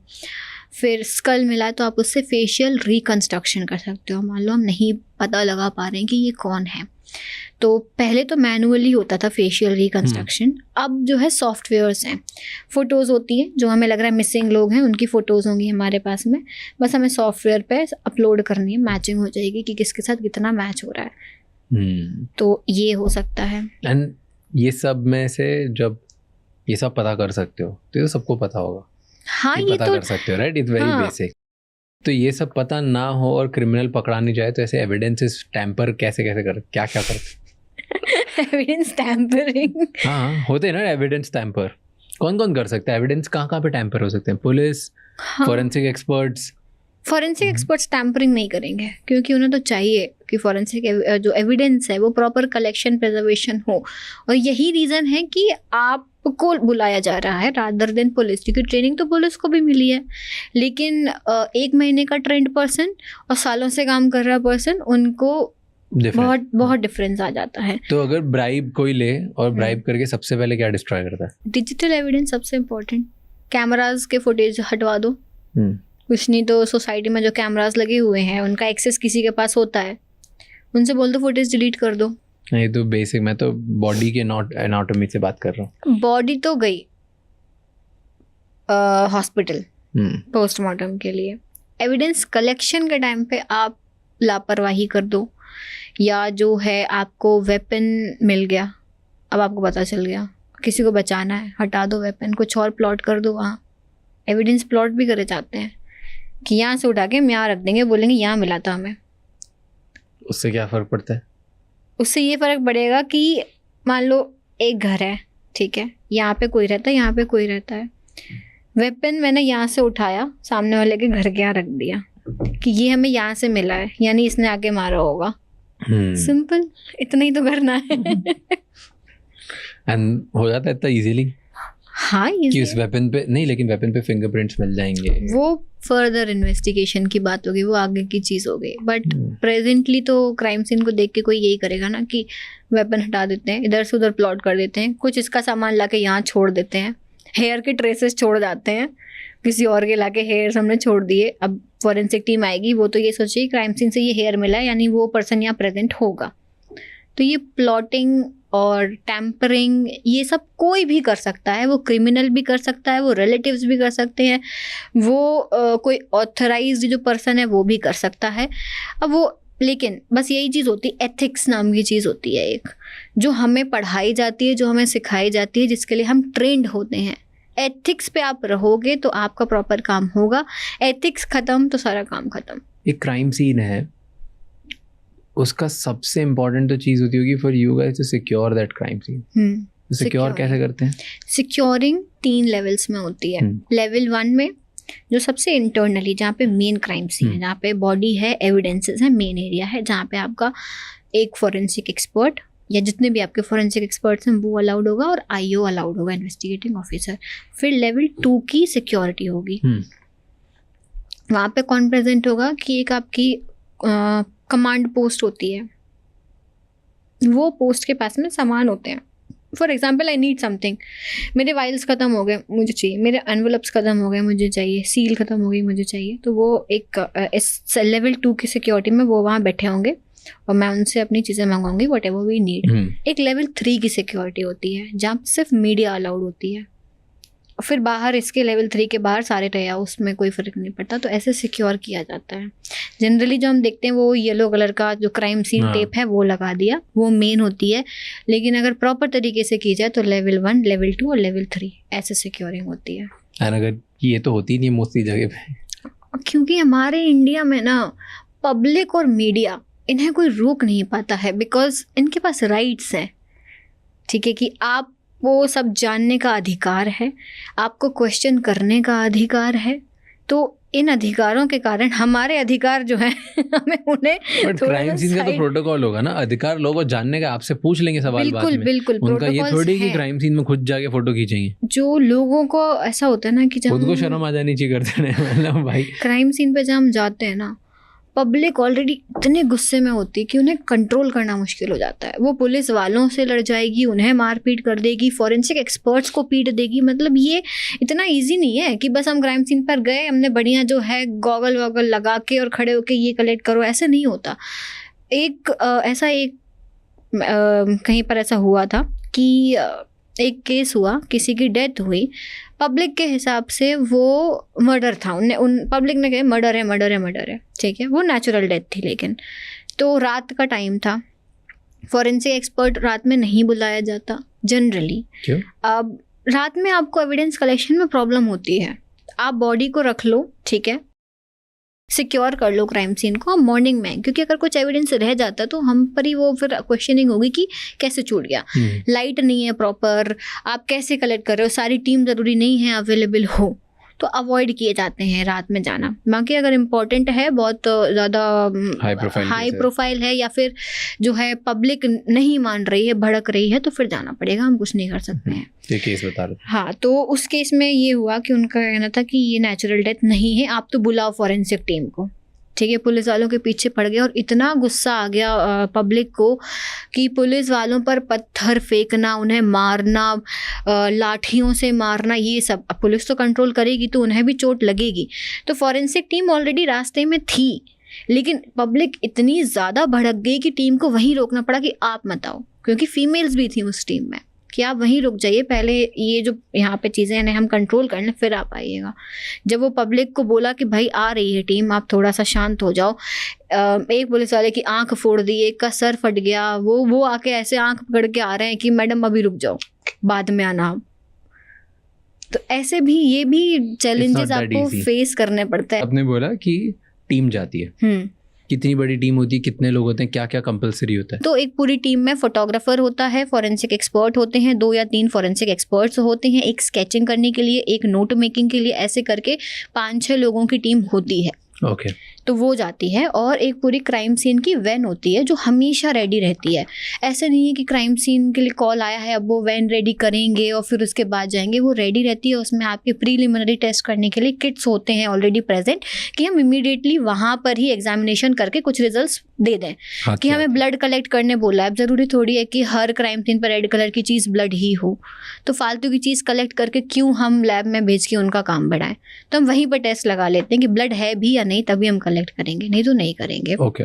तो अब स्केच फोटोग्राफ्स लेते हैं, फोटोग्राफ्स कैसे लेते हो? क्या उस फोटोग्राफर को कौन कौन से फोटोग्राफ्स लेना कंपलसरी होता है? फॉरेंसिक फोटोग्राफर होता है, वो नॉर्मल फोटोग्राफी से डिफरेंट होता है। जैसे जनरली आप जो कैमरा यूज़ करते हो वो DSLRs होते हैं, लेकिन जो फॉरेंसिक्स में यूज़ होता है कैमरा वो SLR कैमरा होता है। उसमें क्या है कि आपके वो होते हैं, स्केल्स होते हैं, scale, date, time, who is capturing the photograph, the name should be mentioned on that particular photograph, वो मेंशन होता है। डायरेक्शन मेंशन होती है, किस डायरेक्शन में था। फिर वो फ़ोटो ली जाती हैं और डिफरेंट एंगल से लेते हैं। पहले तो रूम की फोटोग्राफी अलग अलग एंगल से होगी, और फोटोग्राफी ऐसे होती है कि एक फ़ोटो दूसरी फ़ोटो से मैच होना चाहिए, कि मैंने एक फ़ोटो रखी यहाँ पर तो दूसरी फ़ोटो उससे लिंक्ड है, कि ये पार्ट था अब ये पार्ट है। आप जब पूरी फोटोग्राफ्स को अरेंज करो तो वो एक पूरा क्राइम सीन बनना चाहिए। ऐसी फोटोग्राफ्स होती हैं क्राइम सीन की।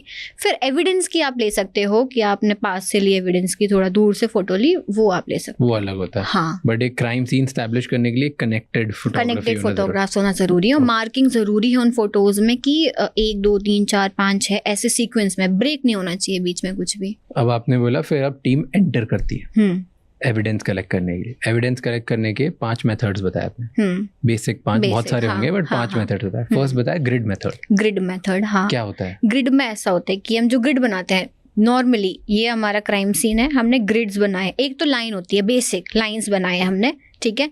अब लाइंस में एक रो में गया पर्सन, फिर यूं गया, फिर ऐसे करके हमने लाइंस में चेक करा, ये एक हो गया, ठीक है।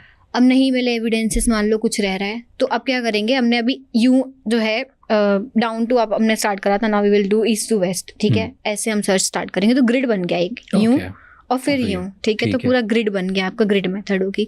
फिर स्पाइरल होती है। स्पाइरल मेथड भी 2 होती हैं, एक इनवर्ड स्पाइरल, एक आउटवर्ड स्पाइरल। तो इसमें क्या होता है, इनवर्ड स्पाइरल में आप सेंटर से स्टार्ट करोगे, from inwards to you will go outwards, बाहर तक जाओगे, जो जो एविडेंस मिले हैं सर्च कर लोगे। एक होती है आउटवर्ड्स टू इनवर्ड्स, बाहर से स्टार्ट करेंगे एक कॉर्नर से, और फिर हम सर्च करते करते करते करते सेंटर तक जाएंगे, स्पाइरल हो गया। फिर होता है आपका एक व्हील मेथड। व्हील में, अब व्हील कैसा होता है, जैसे पिज़्ज़ा नहीं होता है, पिज़्ज़ा के स्लाइसेस होते हैं, जस्ट लाइक दैट। एक सर्कल हमारा है, ठीक है। तो यहाँ पे एक्सपर्ट्स हैं जितने भी हमारे पास प्रेजेंट हैं, एक इस डायरेक्शन में जाएगा, एक इस डायरेक्शन में, एक इसमें और एक इसमें, ठीक है। ऐसे जितने भी आपके पास एक्सपर्ट्स हैं उस पर डिपेंड करता है, नंबर ऑफ एक्सपर्ट्स पे। और फिर आता है जोन। जोन सबसे ज़्यादा यूज़ होने वाली टेक्निक है और सबसे अच्छी मेथड हम जैसे बोलेंगे, क्योंकि इसमें आपके मैक्सिमम एविडेंसेस कलेक्ट हो जाते हैं। जोन्स में क्या होता है, हम क्वाड्रेंट्स डिवाइड कर देते हैं, ऐसे 4 क्वाड्रेंट्स, 1 2 3 4। मान लो क्राइम सीन बहुत बड़ा है तो 4 लोग नहीं कर पाएंगे, तो उनके भी आप सब जोन्स बना दो छोटे छोटे से, तो फिर उन 4 जोन्स में हम और एक्सपर्ट्स को बोलते हैं कलेक्शन करने के लिए। इस तरीके से जोन मेथड वर्क करती है।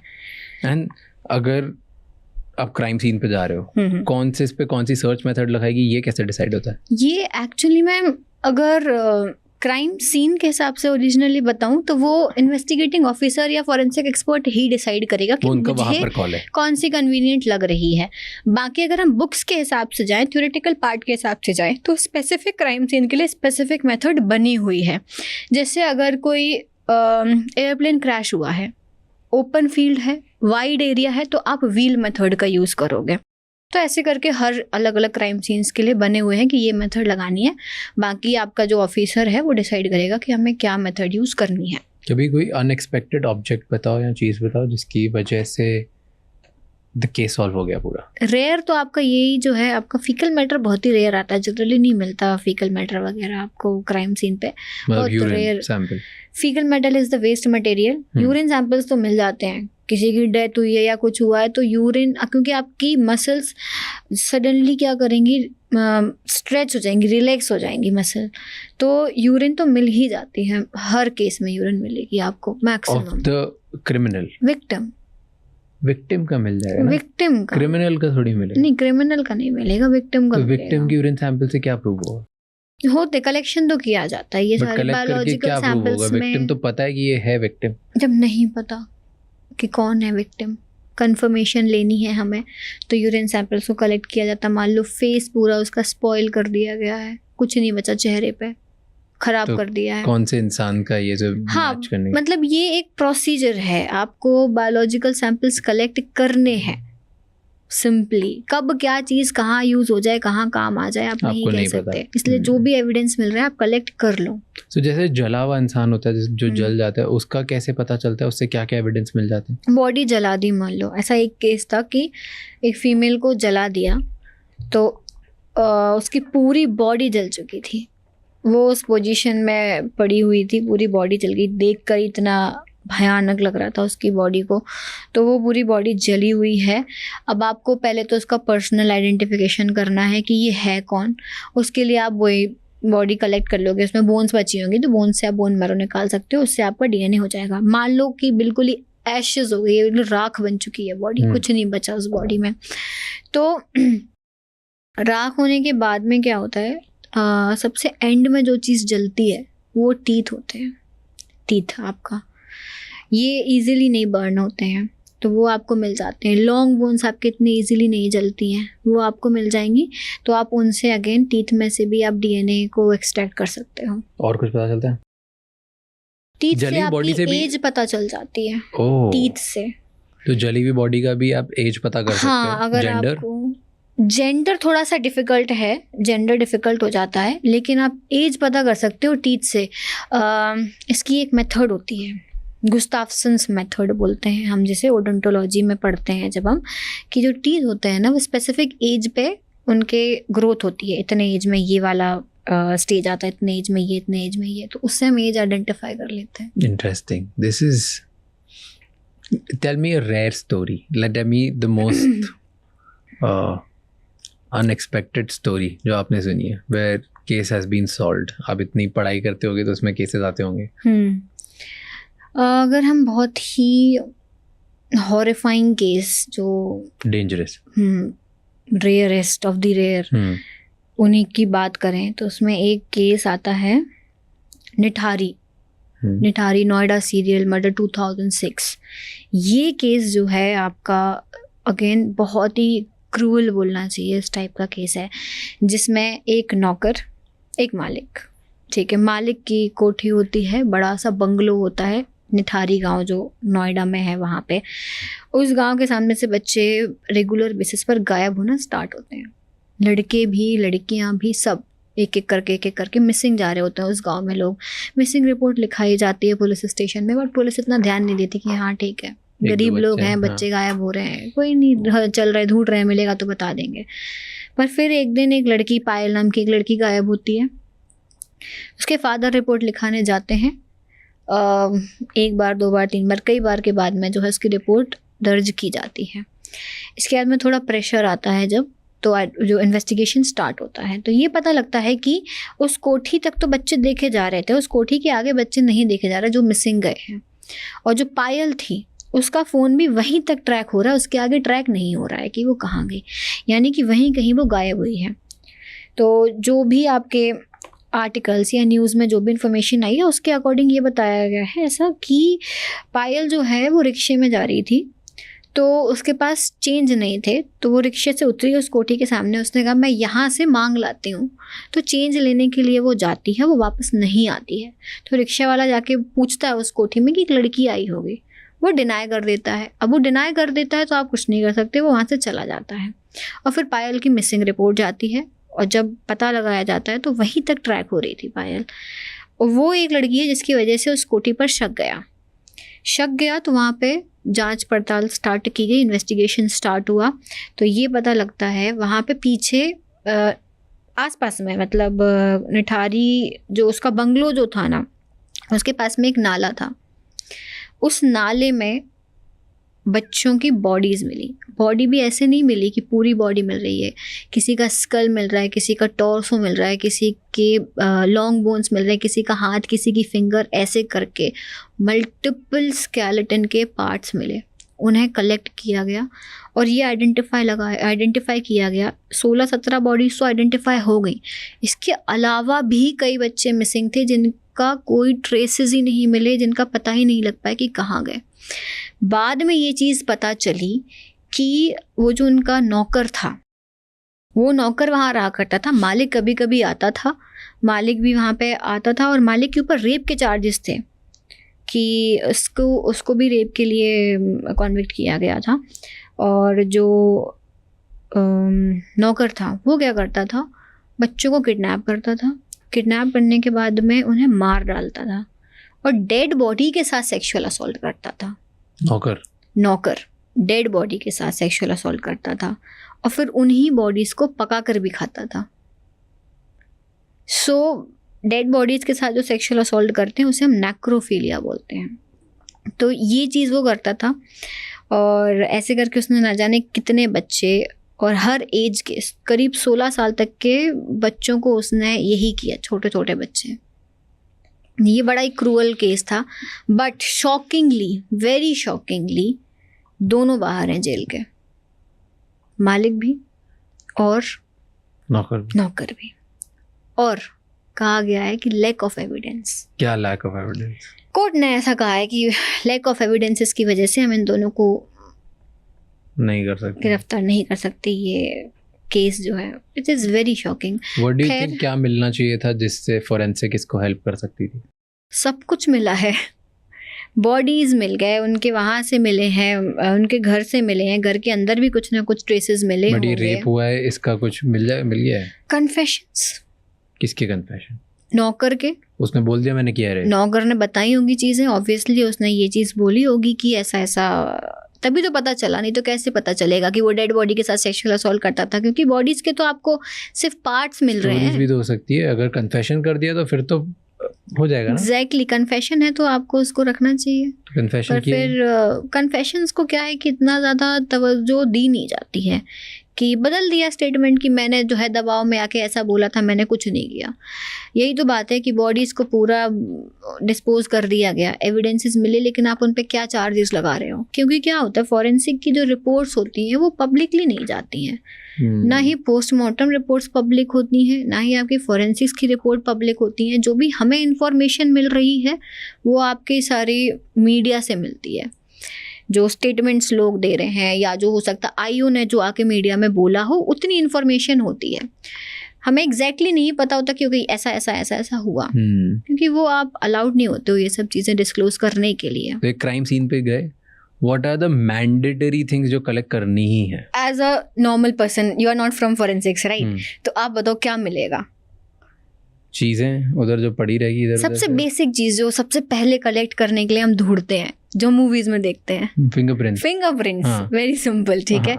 तो फिंगरप्रिंट्स हम कलेक्ट करेंगे। बट वो किसी चीज पे होगा ना, तो यू विल कलेक्ट दैट चीज। हाँ, अब फिंगरप्रिंट क्या है, फॉर एग्जांपल ये है, ठीक है, मैंने ये उठाया और वापस रख दिया, इसमें तो जरूरी नहीं दिख रहा ना फिंगरप्रिंट, यू डोंट नो कि इसमें फिंगरप्रिंट है, बट है। अब इसे हम विजिबल करेंगे। पहला टास्क है डेवलपिंग ऑफ द फिंगरप्रिंट्स। तो हम इसे डेवलप करते हैं विद डिफरेंट टेक्निक्स होती हैं। फिंगरप्रिंट्स 3 तरीके के होते हैं, latent, patent and plastic. Latent is not visible with your naked eyes, patent is visible, directly मान लो कि ब्लड सोक्ड है या पेंट वगैरह था उस पे आ गया, जो पेंट पे आया है या सॉइल पे आया है, वो 3D प्रिंट्स होते हैं, प्लास्टिक जिसे हम बोलते हैं। तो 3 प्रिंट्स हो गए। तो जो आपको दिख रहा है वो तो आप फोटोग्राफ कर लो, अगर पेपर पे है या कुछ है तो उसको डायरेक्टली कलेक्ट कर लो। जो नहीं दिख रहा है उसे हमें डेवलप करना होगा, जिसकी डेवलपमेंट टेक्निक्स होती हैं, डेवलपिंग टेक्निक्स का हम यूज़ करते हैं। तो depending upon the type of surface, कौन सा सरफेस है, हम उस मेथड का यूज़ करते हैं, डेवलप करते हैं, फोटोग्राफ्स लेते हैं और भेज देते हैं, कलेक्ट करके लैब्स में चले जाते हैं फॉर फर्दर इन्वेस्टिगेशन। ठीक है, तो ये फर्स्ट एविडेंस हो गया फिंगरप्रिंट, जहाँ जहाँ से मिल सकती है वो उठाओ। हाँ, क्योंकि ये डिस्ट्रॉय होने वाली चीज़ है फिंगरप्रिंट की। आप अगर जल्दी कलेक्ट नहीं करोगे और आपने चीज़ों को टच कर लिया तो आपके भी प्रिंट्स वहाँ आ जाएंगे। तो सबसे पहली चीज़ फिंगरप्रिंट्स कलेक्ट कर लो आप। कितने टाइम तक फिंगरप्रिंट रहती है? फिंगरप्रिंट्स कई सालों तक रह सकते हैं। मतलब आज से 10 साल बाद भी हम फिंगरप्रिंट कलेक्ट करना चाहें तो हमें मिल जाएंगे, अगर वो क्राइम सीन को सिक्योर किया गया। सिक्योर तो ठीक है, मतलब ऐसा कि ओपन में नहीं है। अगर ओपन है तो फिर तो वो डिस्ट्रॉय होगा, फेड डेफिनेटली होंगे, फेड हो जाते हैं, लेकिन फिर भी हम फिंगरप्रिंट्स को डेवलप कर सकते हैं। 10 साल पुराने प्रिंट्स भी डेवलप किए जा सकते हैं अगर वो प्रॉपरली है। मतलब ओपन स्पेस में नहीं है, बारिश नहीं हुई है, एयर ऐसा खुले में नहीं है, तो बच जाएगा आपका वो। किसी ने ग्लव्स पहन के अगर कुछ किया हो तो then ग्लव्स पर मिलेंगे, ग्लव्स कहीं तो डिस्पोज करे होंगे उसने, ग्लव्स को ले कहीं जाएगा ना, ग्लव्स ले जाएंगे फिर जला दिए। हाँ, अब जला दिए तो उसमें हम कुछ नहीं कर सकते, वो that is the different scenario. But अगर ग्लव्स उसने कहीं डिस्पोज करे हैं तो हम बचा Gloves से सकते हैं कि निकाल हाँ लेंगे, ग्लव्स से अंदर निकाल की सकते side हैं। से। बट ग्लव पहन के अगर किसी ने कुछ भी किया तो दैट इज नॉट हाँ, फिर नहीं मिल पाएंगे फिंगरप्रिंट्स, मुश्किल है मिलना। तो that is first evidence, fingerprints collect करते हो। और क्या कलेक्ट करते हो? फिर आप ढूंढोगे सबसे पहले तो वेपन, ठीक है, कि अगर बॉडी है तो ब्लड रहेगा वहाँ पे। फुटप्रिंट्स भी कलेक्ट करेंगे हम, फुटप्रिंट्स पहले ढूंढ लेते हैं क्योंकि वो भी डिस्ट्रॉय होने वाली चीज़ है। हम जाएंगे तो हमारे प्रिंट्स भी बन जाएंगे वहाँ पे। फुटप्रिंट्स विजिबल हैं तो उन्हें कलेक्ट कर लो। फिर हम बाकी के evidences, blood, hair, fibres, soil के अगर कोई ट्रेसेस हैं वो हम ढूंढेंगे। ये बेसिक चीज़ें हैं जो आपको ढूंढनी ही है, ये सबसे इम्पॉर्टेंट है, क्योंकि हेयर से आप बहुत कुछ डिटरमाइन कर सकते हो, बहुत कुछ आइडेंटिफाई हो सकता है। ब्लड से बहुत चीज़ें मिल सकती हैं। वेपन आप ढूंढोगे, जो भी आपका मर्डर वेपन है वो ढूंढोगे आप, ये इम्पॉर्टेंट है। एंड एक बार फोरेंसिक लैब पहुंच गई चीज़, उसके बाद क्या होता है एविडेंस के साथ? अब लैब में अलग टीम बैठी हुई है जो वहाँ पे इन्वेस्टिगेट करेगी, अब एनालाइज करेगी। एविडेंसेस को आके डिपॉजिट किया जाता है। डिपॉजिट हुए आपके एविडेंसेस, उसके बाद में साथ में एक फॉरवर्डिंग लेटर आता है। Forwarding letter is very important. Basically the IO is giving you the permission to work on those evidences and to analyse and present your report. और वो आईओ ये भी लिख के देता है कि उन्हें जानना क्या है। The question is mentioned in the forwarding letter कि आप मुझे ये बताओ कि ये जो मैं चीज़ आपको भेज रहा हूँ, क्या ये ब्लड है, क्या ये हेयर है, हेयर है तो किसका है, ये आप मुझे आइडेंटिफाई करके बता दो। तो ये आपके पास आ गया। कंसर्न डिवीजन में वो एविडेंसेस जाते हैं। कंसर्न डिविजन्स में, एक लैब के अंदर मल्टीपल डिविजन्स होते हैं, हर डिवीजन में अलग अलग एविडेंसेस को पहुंचाया जाता है। एविडेंस पहुंच गए, फिर केस ओपनिंग होती है। केस ओपनिंग की एक पूरी प्रोसीजर होती है। केस आप पहले पढ़ते हो, क्या केस रहा है, आपके पास एफआईआर, पंचनामा और मेडिको लीगल रिपोर्ट, आपके पास सब कुछ होता है। वो आप पूरा केस पढ़ोगे, उसके बाद केस ओपनिंग होती है। जो एविडेंस आया हम उसे ओपन करते हैं। ओपन होने के बाद में हम देखते हैं कि हमसे पूछा क्या गया है, व्हाट इज़ द क्वेश्चन। उसके हिसाब से फिर हम टेस्ट लगाते हैं। टेस्ट लगाने का जो भी हमारा रिजल्ट आया है वो हम रिपोर्ट में मेंशन करते हैं। सो आप लोग मन से 25-30 फाइंडिंग्स नहीं दोगे? नहीं, आप लोग एग्जैक्ट वही फाइंडिंग दोगे जो आपसे सवाल पूछा गया। एग्जैक्टली जो पूछा है आपने, हम उतना ही आंसर उतना ही, देंगे बाकी बस। कुछ भी नहीं। हाँ। And if somebody does this, right, तो बहुत लोगों को इन्फॉर्मेशन होती है, बहुत लोग बहुत शातिर होते हैं, बहुत सारी चीज़ें करते हैं, राइट, बट स्टिल जब कोई मर्डर करता है इंटेंशनली, वो क्या गलती कर जाता है? गलती तो हर किसी से होती है। सी देयर इज अ लॉ, हाँ, एक प्रिंसिपल है जिसपे पूरी फॉरेंसिक्स जो है उस पर टिकी हुई है, which is Locard's exchange principal. Sir Edmond Locard एक साइंटिस्ट थे जिन्होंने ये एक प्रिंसिपल दिया था, इफ़ अ क्रिमिनल और if anyone comes in contact with any place or any area, even without touching anything, they will leave traces there. आप अगर किसी क्राइम सीन पर गए हो, किसी भी एरिया पे, let's not call it a crime scene, किसी भी एरिया पे आप गए हो, आपने किसी चीज़ को टच किया है, even if you are present there, तो फ्लोर से तो टच तब भी हो रहे हो आप, कुछ ना कुछ ट्रेसेस आप अपने वहाँ पर छोड़कर जाओगे ही। This is Locard's exchange principle. पूरी फॉरेंसिक्स इस पर काम करती है। तो ऐसा हो ही नहीं सकता, आप कितना ही छुपा लो, कितना ही मिटा लो एविडेंस को, मिलेगा ही मिलेगा, कुछ ना कुछ तो मिलेगा, कुछ ना कुछ रह ही जाएगा। But what are the top 3 और 4 जो कॉमन मिस्टेक्स है जो बहुत सारे लोग कर जाते हैं? मल्टीपल टाइप की मिस्टेक्स हो सकती हैं। इवन जब वो एविडेंसेस को डिस्ट्रॉय कर रहे होंगे तब भी कुछ ना कुछ ट्रेसेस वो छोड़ देंगे। जहाँ डिस्ट्रॉय करा है वो भी एक पर्टिकुलर लोकेशन होती है, जलने के बाद भी तो वो ट्रेसेस रहेंगे। आपने कुछ जलाया है किसी पर्टिकुलर प्लेस पे या किसी ज़मीन में आपने दफना दिया है, वो भी तो है तो वही ना, it is present in this earth, अभी इस दुनिया में है वो चीज़, वो कहीं कहीं नहीं है। But have you seen any mistake which you felt कि यार ये तो बहुत डिफिकल्ट था और इंसान ने ये गलती कर दी? जैसे I was reading one story जहाँ पे किसी ने एक वुमन ने किसी को मार दिया, मर्डर कर दिया, एंड देन बहुत शातिर से उसने सब चीज़ें, ऑलमोस्ट ऑल जो उसके एविडेंसेस थे उसने ख़त्म कर दिए, there was no way. But उसने ना मर्डरर को मारते टाइम या मारने से पहले से फोरहेड पे किस किया था, लिप प्रिंट मिल तो जाएगा। उसका लिप प्रिंट मिल गया और उससे वो ट्रेस हो गई उसकी लिपस्टिक की वजह से। That lipstick help them solve their entire case. बाकी क्राइम सीन से कुछ भी नहीं ऐसा मिला जिससे वो प्रूव हो सकता था कि उसने मर्डर किया। ऐसे छोटे तो ये जो छोटे एक्स्ट्रा मतलब होशियार बनने की कोशिश जो करी उसने, सोचा चलो एक थोड़ा सा प्यार दे देती हूँ, तो उसके चक्कर में पकड़ी गई। ठीक, तो ऐसे होता है कुछ। और have you heard these stories? नहीं लाइक ये वाली तो मैंने पहली बार सुनी है, ठीक है। बाकी हाँ बिल्कुल होते हैं, क्योंकि क्राइम करने के लिए आप टच कर रहे हो चीज़ों को, आप उठा पटक कर रहे हो, इधर से उधर कुछ ना कुछ कर रहे हो, आप डिजिटल एविडेंस छोड़ जाओगे, बाकी सब छोड़ दो, चलो फिजिकल छोड़ देते हैं हम, let's leave physical evidence. Digital evidence से आप कभी नहीं बच सकते। डिजिटल एविडेंस क्या? Digital evidence, your mobile phone सबसे इम्पॉर्टेंट। कि वो वहाँ पे था इस टाइम पे टावर। एग्जैक्टली, ये ट्रेस हो जाए। सीसीटीवी कैमराज हर जगह होते हैं, अब रोड पर है, बिल्डिंग्स में है, कॉलोनीज, एवरीवेयर, कहीं ना कहीं तो आपका जो है पकड़े ही जाओगे। आप कहाँ तक डिस्ट्रॉय करोगे आप डिजिटल एविडेंस को? नहीं कर सकते आप। व्हाट आर द मोस्ट, ऐसे बता दो कि जो अंडररेटेड चीज़ें हैं जिसपे एविडेंसेस पकड़ा जाते हैं। जो क्रिमिनल्स होते हैं ना, तो उन्हें भी डर लगता है क्राइम करने से पहले, तो वो जनरली स्मोकिंग करते हैं या अल्कोहल कंज्यूम करते हैं, कुछ ना कुछ वो करेंगे जिससे कि वो उनके अंदर जो है एकदम थोड़ा डोपामिन रिलीज हो and they can commit the crime. तो वो जनरली सिगरेट का जो बड है वो वहीं छोड़ जाएंगे, जिससे कि आपको जो है सलाइवा उसमें से मिल जाता है, और saliva is very important. Saliva से आप काफ़ी सारी चीज़ें देख सकते हो, डीएनए प्रोफाइलिंग भी कर सकते हो आप। अच्छा, ओके। एंड और कौन सी चीज़ें? हाँ, और जो तंबाकू और गुटखा और ये सब जो चीज़ें खाते हैं ना, वो भी वहाँ पे कुछ ना कुछ स्पिट करके जाएंगे, तो वो भी मिल जाएगा, और उससे भी पता चल जाएगा। तो एक तो ये दो चीज़ें हो गई। फिर अगर अल्कोहल कोई कंज्यूम करता है घर में ही, मान लो घर के ही किसी इंसान ने कोई क्राइम कमिट करा, तो वो अल्कोहल वगैरह कंज्यूम करेगा, तो ग्लास हो गया आपका, बॉटल्स हो गई आपकी, ये सारी चीज़ों पे भी आपको ट्रेसेस मिल जाते हैं। और जैसे किसी ने यू सेड स्मोक करके फेंक दिया, राइट, या ये किसी ने तम्बाकू खा के थूक दिया, उसमें आपको सलाइवा तो कलेक्ट हो जाए, ये सलाइवा किसका है ये कैसे पता चलेगा? वो तो जो हमारा सस्पेक्ट है, हम उन सस्पेक्ट का कलेक्शन करते हैं। अगर हमें पता है कि ये सस्पेक्ट है, तो उन सब का कलेक्शन होगा, जिसे हम कंट्रोल सैंपल या स्टैंडर्ड सैंपल बोलते हैं। उसे हम अपने क्वेश्चन सैंपल से कंपेयर करते हैं, क्योंकि डीएनए प्रोफाइलिंग तो चलो हमने कर ली, पर हम मैच किससे करें?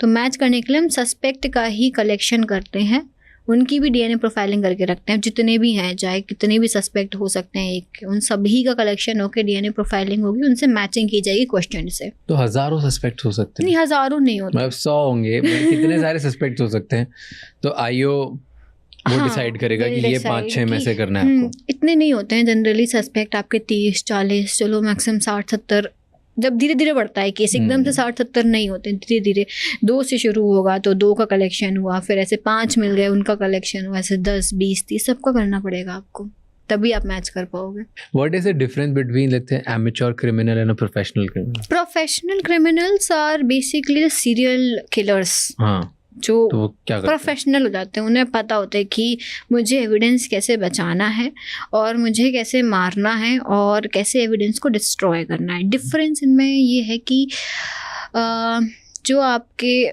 जनरली जो एक बार क्राइम करता है ना, वो out of rage, out of anger या ऐसा कुछ कि झगड़ा हुआ मार दिया, वो कन्फेस भी कर लेते हैं कि मेरे से ऐसा ऐसा हो गया, उन्हें गिल्ट है इस चीज़ का। प्रोफेशनल कभी कन्फेस नहीं करेगा, मैंने नहीं किया, कर लो जो करना, मैंने करा ही नहीं है। तो कैसे, क्या प्रूफ इकट्ठा कर सकते हो, क्या एविडेंस इकट्ठा कर सकते हो जिससे पता चल जाए कि ये इसने मारा है? क्योंकि वो तो प्रोफेशनल है, उसने टैम्पर कर दिया होगा। क्या क्या टैम्पर करते हैं वैसे वो? टैम्परिंग, आपके फिंगरप्रिंट्स को हटाएंगे, वो सबसे पहला काम वो यही करते हैं। ब्लड स्टेन्स को हटाएंगे, वो साफ़ कर देंगे, बिल्कुल ब्लड कहीं नहीं होना चाहिए। जो भी कपड़े वगैरह पे ब्लड लगा होगा उन्हें डिस्ट्रॉय कर देंगे वो। पर ये भूल जाते हैं, आप कितना ही डिस्ट्रॉय कर लो, आप कितना ही ब्लड साफ़ कर लो ज़मीन पे से, कुछ भी यूज़ करके, हम ब्लड तब भी विजिबल कर लेंगे कि कहाँ ब्लड था और कहाँ नहीं था। Okay, explain.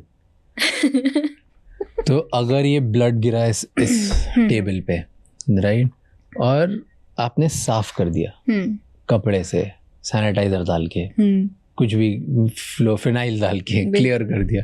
ठीक है, आप स्टिल बता सकते हो कि यहाँ ब्लड था और यहाँ नहीं था? हाँ। कैसे? क्या होता है कि हमें पता होता है कि ये पॉसिबल स्पॉट है, जिस तरीके का क्राइम हुआ है, जिस पोजीशन में बॉडी मिली है, जिस कंडीशन में हमें मिली है, पॉसिबिलिटी है कि यहाँ, यहाँ और यहाँ हो सकती है, ऊपर छत पे नहीं मिलेगा। ये हमें पता होता है, तो हम वहाँ ढूंढ के टाइम वेस्ट नहीं करेंगे। तो वो एक्सपीरियंस से जितना ज़्यादा क्राइम सीन विजिट करते हो, उससे आपको फिर आइडिया लग जाता है कि यहाँ ही बस मिल रहा है, वो जितना पता है कि यहीं से कलेक्शन होगा। तो ब्लड अपना रेसिड्यू छोड़ ही देगा, आप कुछ भी कर लो, साफ नहीं कर सकते। That is one. Okay, what else? और क्या साफ करते हो और क्या टैम्पर करते हैं? और वेपन छुपाते हैं, हटा देंगे कि वेपन नहीं होना चाहिए। खुद के ब्लड ट्रेसेस अगर रह गए हैं, तो अगर कोई स्ट्रगल हुआ है कि मारपीट हुई है, तो ऐसा होता है कि फिर मारपीट के बाद में जो बॉडी होती है उसमें से आपको काफ़ी चीज़ें मिल जाती हैं। तो ऐसे बहुत सारे होते हैं ऐसे केसेस कि नेल्स में टिश्यूज़ मिल जाते हैं सामने वाले के, जिसके साथ स्ट्रगल हुआ है। उन टिश्यूज से आप डीएनए प्रोफाइलिंग कर सकते हो कि कौन इन्वॉल्व था इसमें। तो ये चीज़ हो गई। डिस्ट्रॉय जनरली यही चीज़ें होती हैं, सारा कुछ साफ कर देना, फुटप्रिंट्स क्लियर कर देना, ठीक है, वेपन को डिस्ट्रॉय कर देना, कपड़ों को डिस्ट्रॉय कर देना, बॉडी को डिस्ट्रॉय करना, वेरी इंपॉर्टेंट। बॉडी हटाएंगे सबसे पहले, तो कि ये मिलना ही नहीं चाहिए, किसी को पता ही ना चले कि कुछ हुआ है। बट कोई भी पर्सन मिसिंग होगा तो कहीं ना कहीं आज नहीं तो कल, आज से 2 साल 4 साल बाद वो पता चल ही जाएगा कि कहाँ है वो पर्सन। नहीं, ऐसे यू सॉ दो सीरीज एंड मूवीज जिनमें दिखाते हैं कि बॉडी का ट्रेस नहीं पता चले, इसलिए एसिड में डाल देते हैं। सॉरी, मारने के बाद एसिड में डाल देते हैं। एसिड में डाल देते हैं, कुछ केमिकल्स में डालते हैं जिससे बॉडी का कुछ मिले ही नहीं, गल जाती है। डू यू थिंक दैट्स वो होता है? तो हो जाता है ऐसा कई बार कि बॉडी को, उसके बाद कुछ नहीं पता कर सकते फोरेंसिक वाले। टिश्यूज ऐसा ना, मैं बताऊँ ये कब होता है, जैसे अबॉर्शन वगैरह होते हैं जो कि अनवांटेडली या फिर इलीगल तरीके से कोई अबॉर्शन कराए गए हैं, या जो अलाउड नहीं होता है कि आप 3rd ट्राइमेस्टर में अबॉर्शन नहीं करा सकते, ऐसे कोई अबॉर्शन हुए हैं, या बेबी बॉर्न होने के बाद में नहीं चाहिए बच्चा, तो वो क्या करते हैं, ऐसे ही कुछ करते हैं कि केमिकल्स में डाल के उसकी बॉडी गला देते हैं। तब भी आपको जो है टिश्यूज़ के ट्रेसेस मिल जाएंगे। एसिड तो है ना, अगर वो मिला तो, अगर नहीं मिला तो इट इज़ वेरी डिफ़िकल्ट कि हमें कुछ आइडेंटिफिकेशन हम कुछ कर पाएँ उससे, क्योंकि कुछ मिलना इम्पोर्टेंट है। गवर्नमेंट एक बॉडी पे क्या क्या करने देती है? बॉडी पर हम कुछ नहीं कर सकते। Being a forensic expert we can not do anything. या आपको क्या क्या अलाउ करती है वो गवर्नमेंट? क्राइम सीन पर आप कलेक्शन, प्रिजर्वेशन, पैकेजिंग आप इतना कर सकते हो, और आप लिख के देते हो कि क्या सस्पेक्टेड है, आपको क्या लग रहा है कि क्या सस्पेक्टेड हो सकता है, आप वो लिख के और भेज देते हो। बस इतने ही अथॉरिटी है हमारे पास में। बताइए वन केस जो आपको लगा सॉल्व भी नहीं हो सकता कभी? जो सॉल्व हुआ ही नहीं है, मैं वो बता दे रही हूँ, आज तक नहीं हुआ जो सॉल्व।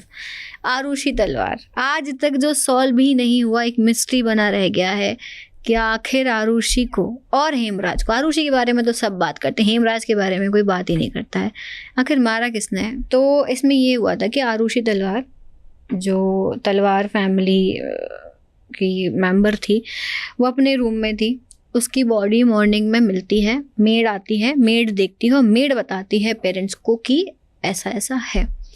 तो इनका शक जाता है कि हेमराज ने किया होगा, क्योंकि हेमराज गायब है, हेमराज ने ऐसा किया होगा, उस पर शक जाता है। हेमराज जो इनका नौकर था हेमराज, तो उस पर शक जाता है और पुलिस को बुलाया जाता है।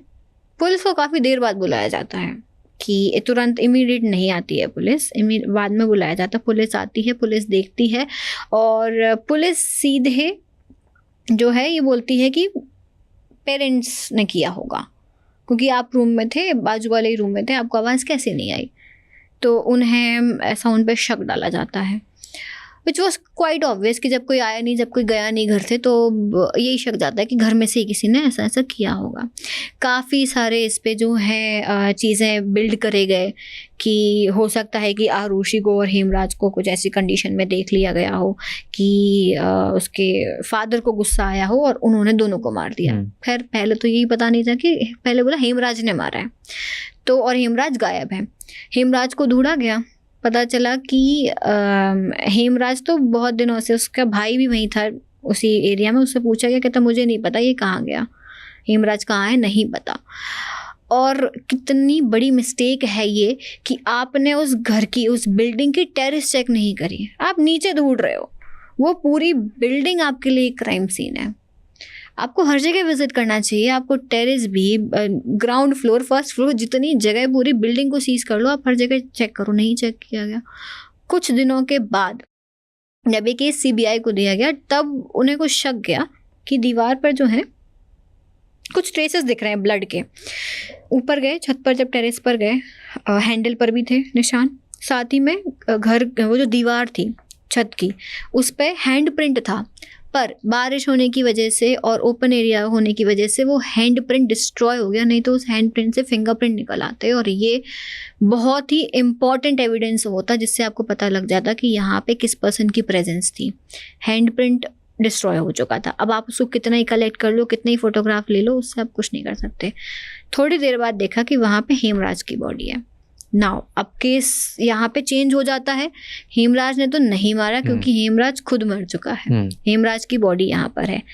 अब ये ऐसे थ्योरीज बनाई गई कि ठीक है, अच्छा हेमराज यहाँ है, यानी अब पेरेंट्स का ही काम है, पेरेंट्स ने इसको मारा होगा। और क्या बोलते हैं कि इन दोनों को कुछ जो है इस कंडीशन में देखा गया होगा कि गुस्से में आके इन्होंने मार दिया। ठीक है, पेरेंट्स पे नाम डाल देते हैं। फिर पॉलीग्राफ टेस्टिंग, नार्को टेस्ट होते हैं, पॉलीग्राफ टेस्ट होते हैं किसके, जो इनके यहाँ और भी सर्वेंट्स थे। हेमराज वॉज दी वन, साथ में इनके और भी सर्वेंट्स थे, इनकी टेस्टिंग होती है। अब कई अलग अलग तरीके के स्टेटमेंट्स निकल के आते हैं, what is true, what is not true, we still don't know उन टेस्ट में क्या निकल के आता है। बहुत क्लियर तरीके से नहीं पब्लिक हुआ है ये चीज़ें। पेरेंट्स कॉन्विक्ट हो जाते हैं, ठीक है। बाद में अगेन लैक ऑफ एविडेंसेस की वजह से पेरेंट्स को बेल मिल जाती है, दे आर आउट, बाहर रही है, और उनके हिसाब से उन्होंने नहीं मारा। दे नेवर एक्सेप्टेड, और ठीक है, what ever the truth is, क्योंकि जब एविडेंस ही नहीं है तो आप किस बेसिस पे किसी को बोल सकते हो। एग्जैक्टली, मे भी नहीं मारा उन्होंने, मे भी नहीं मारा, मे भी मारा, वी डोंट नो, वो तो एविडेंस बताएगा। तो एविडेंस ना होने की वजह से, और हाँ, और आरुषि की बॉडी भी जल्दी से जो है उसका अंतिम संस्कार जल्दी कराया गया था। हेमराज पे इतना ध्यान ही नहीं दिया गया। हेमराज के बारे में ज़्यादा हमें इंफॉर्मेशन नहीं है। अगर हम सर्च करने की कोशिश करें भी तो हेमराज का क्या हुआ, उसके पोस्टमार्टम में क्या आया, आगे उसकी क्या स्टोरी रही, किसी को उसके बारे में नहीं। माँ बाप पे लाई डिटेक्टर टेस्ट नहीं हुआ होगा, बिल्कुल कुछ नहीं आया, कुछ नहीं आया। तो देन मे बी उन्होंने सिर्फ लाई डिटेक्टर जो आपका पॉलीग्राफ टेस्टिंग है, सिर्फ उसके बेसिस पे हम किसी को कॉन्विक्ट नहीं कर सकते। जब तो इस केस में क्या होना चाहिए था? इस केस में कहाँ गलती करी? आपने बोला कि अगर पुलिस नेग्लिजेंस था तो उन्होंने कहाँ गलती करी? सबसे पहला क्राइम सीन प्रोटेक्शन में गलती हुई। एक पुलिस वाला नहीं, पता नहीं कितने मल्टीपल लोग एंटर करे उस क्राइम सीन पर। मीडिया एंटर कर गई, पुलिस के लोग एंटर कर रहे, जनरल पब्लिक भी वहाँ पे एंटर कर गई।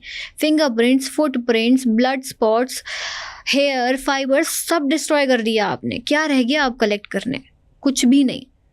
अगर आप प्रॉपरली उस एरिया को सीज कर देते, नो एंट्री, कोई नहीं आएगा, सिर्फ फॉरेंसिक एक्सपर्ट आके कलेक्ट करेंगे, तो वो बहुत इजी हो जाता। आपको फिजिकल एविडेंसेस मिलते और वो इजी हो जाता सॉल्व करना। फिजिकल एविडेंसेस नहीं मिले, जिसकी वजह से वो केस आज तक एक मिस्ट्री ही बना हुआ है कि आखिर मारा किसने है। ये तो एक बहुत टिपिकल केस हो गया। बहुत बेसिक केस भी होता है वेयर समबडी, कोई किसी को पॉइजन देता है, कोई किसी को मल्टीपल मेडिसिन देता है और वो उनकी स्लो डेथ हो जाती है, स्लो पॉइजन जैसी डेथ होती है। तो उस केस में कैसे पता करते हो? ये आपका टॉक्सिकोलॉजी डिपार्टमेंट में जाएगा, फॉरेंसिक टॉक्सिकोलॉजी का पार्ट हो जाता है। पोस्टमार्टम होता है। पोस्टमार्टम के बाद में बॉडी का जो विसरा है, the internal organs of your body, viscera को पैक करते हैं छोटे छोटे वाइल्स में, जार्स में पैक होता है viscera. Stomach content, spleen, liver, intestine, जो कुछ भी है वो आपका पैक हुआ और फॉरेंसिक लैब्स में आ जाता है फॉर पॉइजन एनालिसिस। उसमें हम टेस्ट लगाते हैं। पहले तो केस पढ़ते हैं, क्या केस है, पोस्टमार्टम रिपोर्ट पढ़ते हैं, जिससे हमें काफ़ी चीज़ें पता लग जाती हैं कि कलर क्या था, नेल्स का, बॉडी का, आईज़ का, क्योंकि हर पॉइजन बॉडी में अलग तरीके से इम्पैक्ट छोड़ता है। कुछ जनरलाइज्ड चीज़ें होती हैं और कुछ स्पेसिफिक चीज़ें होती हैं कि अगर ये कलर है यानी कि ये पॉइजन हो सकता है, मे बी, तो हम उसका टेस्ट लगाते हैं। जो हमें सबसे ज़्यादा लग रहा है कि ये पॉसिबिलिटी है। टेस्ट लगाने के बाद में जो भी हमारे रिजल्ट्स पॉजिटिव आते हैं वो हम मेंशन कर देते हैं कि इसमें ये प्रेजेंट था या नहीं। जैसे कई बार ये आता है कि भाई अल्कोहल था बॉडी में या नहीं, और कितने अमाउंट का अल्कोहल था, टॉक्सिक था या फिर वो नॉर्मल था, लीथल नहीं था, आप उस हिसाब से आप बताओ। वो भी टेस्ट करे जाते हैं, अल्कोहल का अमाउंट बताया जाता है। तो ये टॉक्सिकोलॉजी डिपार्टमेंट में जाके आपको पता चल जाएगा कि बॉडी में कोई भी तरीके की ड्रग, कोई भी तरीके का पॉइजन या अल्कोहल प्रेजेंट था या नहीं था, और कितनी क्वांटिटी में प्रेजेंट था कि वो डेथ कॉज कर सकता है या नहीं।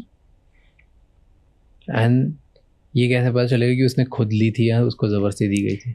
वो तो इन्वेस्टिगेटिंग टीम का काम है कि खुद लिया था या दिया गया था, कैसे लिया था, वो इन्वेस्टिगेटिंग टीम करेगी। आप बस ये बता दोगे कि पॉइजन था या नहीं नहीं था, था, कौन सा था और ओवरडोज कितना था कि नहीं था, क्या था? ये हम बता देंगे। एंड ओके, लेट्स गो थोड़ा बाहर on let's say hotel room, right? तो एक होटल रूम की बेडशीट से क्या क्या पता चल सकता है फॉरेंसिक एक्सपर्ट को? मान लो रेप एंड मर्डर है, रेप के केस में आपको सीमेन स्टेन्स मिल सकते हैं, ठीक है, और आपको जो है फाइबर्स मिल जाएंगे, हेयर्स मिल जाएंगे, आपको टिश्यूज मिल सकते हैं, सब बस। जो मिल सकता है वो ये सब बेडशीट पे भी मिल हाँ, जाता है। बहुत माइन्यूट है। प्रिंट्स वगैरह ज़्यादा नहीं मिलेंगे, कोई फिंगरप्रिंट्स वगैरह मुश्किल है कि आपको बेडशीट पर मिले। बेडशीट से फिंगरप्रिंट नहीं मिलते? नहीं, वो थोड़ा सा मुश्किल काम है क्योंकि एक कपड़ा है, वो कपड़े पे प्रिंट्स थोड़े से मुश्किल हो जाते हैं। अगर वेट सरफेस होता है तो फिंगरप्रिंट्स मिलते हैं? बेडशीट नहीं, ऑन द रोड और कहीं भी? नहीं, वेट सरफेस पे तो मिल सकते हैं। अगर वो ड्राई हो गए, कि मान लो पानी पड़ा था, उस पर हाथ रखा किसी ने, वो एरिया ड्राई हो गया, अब पानी बह गया उसके ऊपर से, तो नहीं मिलेगा। जैसे यहाँ पे हाथ रख गया, इसके ऊपर पानी गिर गया, मिल जाएगा, है पॉसिबिलिटी कि और कुछ पानी गिरा हुआ और फिर हाथ रख दिया तो? तब भी कुछ अमाउंट मिल सकता है, कुछ नहीं मिल सकता, डिपेंड्स। अब वो थोड़ा सा 50-50% चांसेस है इसमें, ऐसा 100% नहीं बोल सकते कि मिलेगा कि नहीं मिलेगा, वो डिपेंड करता है। बट तो भी देयर आर चांसेस कि मिल जाएगा। हाँ, चांसेस हैं कि मिल जाएगा। एशेस से कुछ पता चल सकता है? एशेस से ज़्यादा आइडेंटिफिकेशन तो नहीं हो पाएगा, क्योंकि अब जलने के बाद बड़ा मुश्किल हो जाता है जल किसी गए, चीज़ राख को, बन गए तो फिर तो मुश्किल है, बहुत मुश्किल है उससे आइडेंटिफाई करना चीज़ को। एंड कभी ये हो गया कि बॉडी लाइक योर आपकी डेथ हो गई, डेथ होने के बाद उसको ग्रेवयार्ड में डाल दिया, उसे दफना दिया, अलग अलग रिलीजन्स के अलग अलग प्रोटोकॉल्स में, उसके बाद प्रूफ हो गया कि मर्डर है, तो उसको निकाल सकते हैं वापस? एक्चुअली ये अलाउड तो था, अगर कोर्ट ऑर्डर देता है तो आप बॉडी निकाल सकते हो। प्रेजेंटली कुछ अमेंडमेंट्स हुए हैं न्यू लॉज के अकॉर्डिंग, कुछ हुआ है इस चीज़ में, चेंजेस किए गए हैं। Not sure what is the latest अभी क्या दिया गया है, बट पहले ऐसा हो जाता था कि अगर कोर्ट ने ऑर्डर दिया है तो अलाउड था। तो आप ग्रेवयार्ड से निकाल कोर्ट के ऑर्डर्स पे, सिर्फ कोर्ट के, हाँ, मजिस्ट्रेट कोर्ट के ऑर्डर्स होने चाहिए। क्या आप निकाल सकते हो? अब हाँ। निकाल सकते हैं? Presently I am not sure, मुझे अभी लेटेस्ट कुछ चेंजेस तो हुए हैं इस चीज़ में, अब क्या हुए हैं वो मुझे भी पता नहीं है। टेल मी टॉप 3 टूल्स जो फॉरेंसिक एक्सपर्ट्स यूज़ करते हैं, या टेक्नोलॉजी जो एडवांस लेवल पे आ गई कि अब क्या क्या होता है? ओके, तो हम हैंड राइटिंग डॉक्यूमेंट्स की बात करें, डॉक्यूमेंट्स में 2 बहुत इम्पॉर्टेंट इक्विपमेंट्स होते हैं। एक एसडा होता है। एसडा में क्या होता है कि जो इंडेंटेशंस होती हैं, व्हाट इज़ इंडेंटेशन, जैसे हमने पेपर पर लिखा, उसके नीचे और भी पेपर्स थे तो उसका मार्क आ जाता है, नीचे लिखा हुआ, वो इंडेंटेशन होती है। तो एसडा में, एसडा एक ऐसा इक्विपमेंट है जिसमें हम वो पेपर रखते हैं without even touching. Electrostatic detection होता है ये, जिसमें आपका एविडेंस डिस्ट्रॉय नहीं हो रहा है, बिल्कुल भी डिस्ट्रॉय नहीं होगा आपका एविडेंस। तो आप उसमें क्या करोगे, पाउडर आपने वो रखा, पेपर जो जहाँ पे इंडेंटेशन मार्क है उसके ऊपर आपने शीट रखी जिस पे आप इलेक्ट्रोस्टैटिक डिटेक्शन करने वाले हो, उस पर आपने पाउडर डाला, कोरोनर्स बेंड के थ्रू उसको चलाया, जो भी उस शीट पे लिखा हुआ था वो उस पे आके अटैच हो जाएगा, मतलब पाउडर जो है उसी फॉर्म में आ जाएगा। उसमें एक्सेस पाउडर आपने रिमूव करा और उस पर लिखा हुआ मिल गया आपको। यानी कोई ऊपर का पेज तो हटा सकता है ओरिजिनल डॉक्यूमेंट, लेकिन उसके नीचे लिखे गए कई पेजों के नीचे भी अगर माइन्यूट इंडेंटेशन भी है तो आप उससे निकाल लोगे। एक तो ये without destroying the original evidence, बिना टच करे एविडेंस को, आप टच भी नहीं कर रहे हो। सेकेंडली, हाँ, secondly VSC, video spectral competitor, इसमें लाइट सोर्सेज होते हैं, मान लो कि फेक नोट्स हैं या फिर आपका कोई भी डॉक्यूमेंट है जो आपको देखना है कि इस पे क्या लिखा था या क्या है, ये करेक्ट है या नहीं है, या फिर आपको ये देखना है ये लिखा हुआ था, इसको काट दिया गया है, पूरा ऑब्लिटरेटेड है, ठीक है, आप उसको कैसे डिटेक्ट करोगे कि क्या लिखा था इसके नीचे। तो आप VSC में डिफरेंट लाइट सोर्सेज होते हैं जिसमें आप बस डॉक्यूमेंट को रखोगे, उसके अंदर आप उस रेंज का लाइट सोर्स डालोगे, उस पर सेट करोगे आप, और आपको सिस्टम पे वो चीज़ें विजिबल हो जाएंगी which are not visible through naked eyes. कटे हुई चीज़ उसके नीचे क्या लिखा है ये।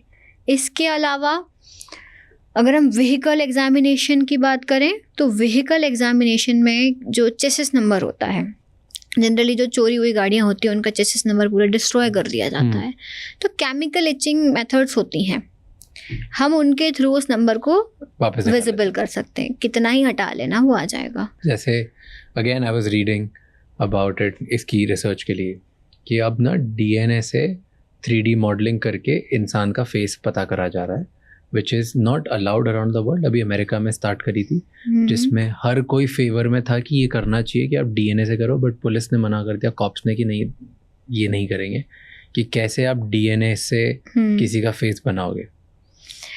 प्रोबेबली देखो टेक्नोलॉजी तो इतनी 3D बढ़ मॉडलिंग के चुकी है थ्रू कि बन आप जाएगा। हाँ कर सकते there are devices that's happening कि सिर्फ अगर किसी का बाल मिल गया या DNA मिल गया तो देन वहाँ से आप वो इंसान कैसा दिखता है, कैसा होगा, वो सब पता कर सकते। इतना एडवांसमेंट फिलहाल इंडिया में नहीं है, पर हाँ जैसे DNA प्रोफाइलिंग जो हम करते हैं बड़ा ही टाइम कंज्यूमिंग और डिफ़िकल्ट टास्क है, उसके लिए ऐसी काफ़ी टेक्निक्स बनी हैं, बहुत सारी टेक्नोलॉजीज़ हैं जो इसको स्पीड अप कर रही हैं।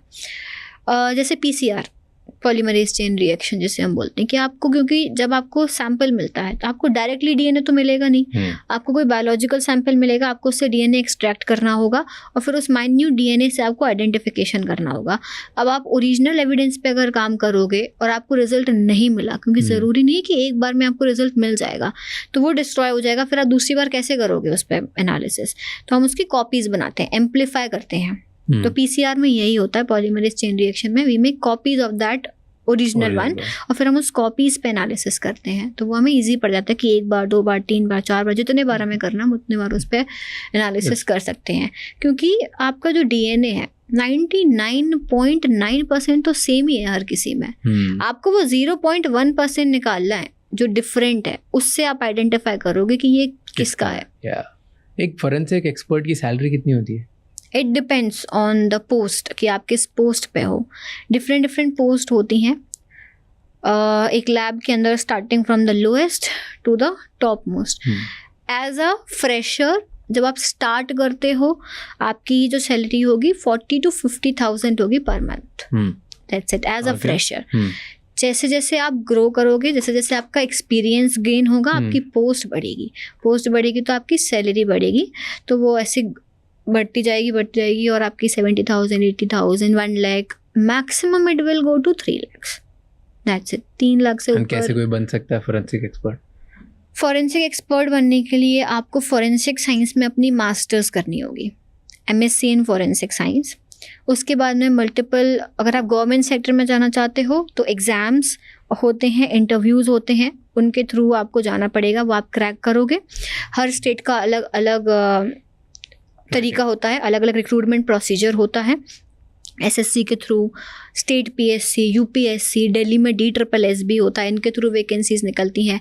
डायरेक्ट रिक्रूटमेंट्स होते हैं, इंटरव्यू बेसिस पर होते हैं। ये सब क्रैक करने के बाद में आप एक फॉरेंसिक एक्सपर्ट बन सकते हो। प्राइवेट में तो थोड़ी होता होगा इसका कुछ को? प्राइवेट में अभी इतना नहीं है, क्योंकि प्राइवेट की जो रिपोर्ट्स होती हैं वो एडमिसिबल ज़्यादा नहीं होती हैं इन कोर्ट, तो इसलिए गवर्नमेंट सेक्टर में फ़िलहाल में ज़्यादा अपॉर्चुनिटीज़ हैं as compare to private. Probably this is going to change in upcoming years कि प्राइवेट की रिपोर्ट को भी उतनी ही मान्यता दी जाए, बट अभी तक तो नहीं है। तो उतना ज़्यादा सैलरी पैकेज भी प्राइवेट में नहीं होता है, except in digital forensics. Digital forensics में प्राइवेट में ज़्यादा सैलरी है as compare to government sector.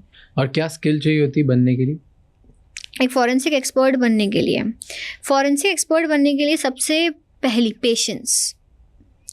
Patience नहीं है तो आप नहीं जा सकते इस फील्ड में। Patience is very important. Then secondly आप इमोशनल नहीं हो सकते कि आप लोगों को रोता देख रहे हो, चीख पुकार देख रहे हो, आप क्राइम सीन पे बॉडी देख रहे हो और आप इमोशंस में आके अपना जो है इन्वेस्टिगेशन कर रहे हो. You need to control your emotions और एक न्यूट्रल होना ज़रूरी है कि न्यूट्रल रहो, कोई कुछ भी बोले कुछ भी करे, आपको सिर्फ अपने एविडेंसेस जो उस पर रिपोर्ट आई है आपको उस पर टिके रहना है. दैट्स इट, और कुछ भी नहीं. ये दूसरी चीज़ हो गई. इसके अलावा ये दो तो मेन चीज़ें हो गई आपकी, इस पे ही बस फोकस रखो. Patience and secondly neutral, emotions पे कंट्रोल होना चाहिए. These are two. Because abhi I was reading a statement by our Home Minister. So Amit Shah said कि हमें 90,000 से ज़्यादा फोरेंसिक एक्सपर्ट्स चाहिए कंट्री में. ट्रू. अभी बहुत ज़्यादा ज़रूरत है एंड उनका काफ़ी इस पे ध्यान है एंड वो काफ़ी इसकी कॉन्फ्रेंसेस करते हैं. He has his interest and वो देखना चाहते हैं कि इसकी बहुत बड़ी नीड है, कंट्री में बढ़ना चाहिए. So there are lot of opportunities where he is putting. Definitely अभी तक फॉरेंसिक्स पे इतना ध्यान नहीं, गवर्नमेंट का इतना ध्यान नहीं था. बिकॉज ऑफ दैट अभी ये फील्ड बहुत पीछे चल रही थी. लोगों को पता ही नहीं था फॉरेंसिक साइंस क्या है, इसमें कितना स्कोप है, कितनी अपॉर्चुनिटीज़ है. अगर किसी से भी आप पूछोगे तो ये बोलेंगे अरे फॉरेंसिक में कुछ नहीं रखा है, आप मत जाओ, ये इसमें स्कोप ही नहीं है.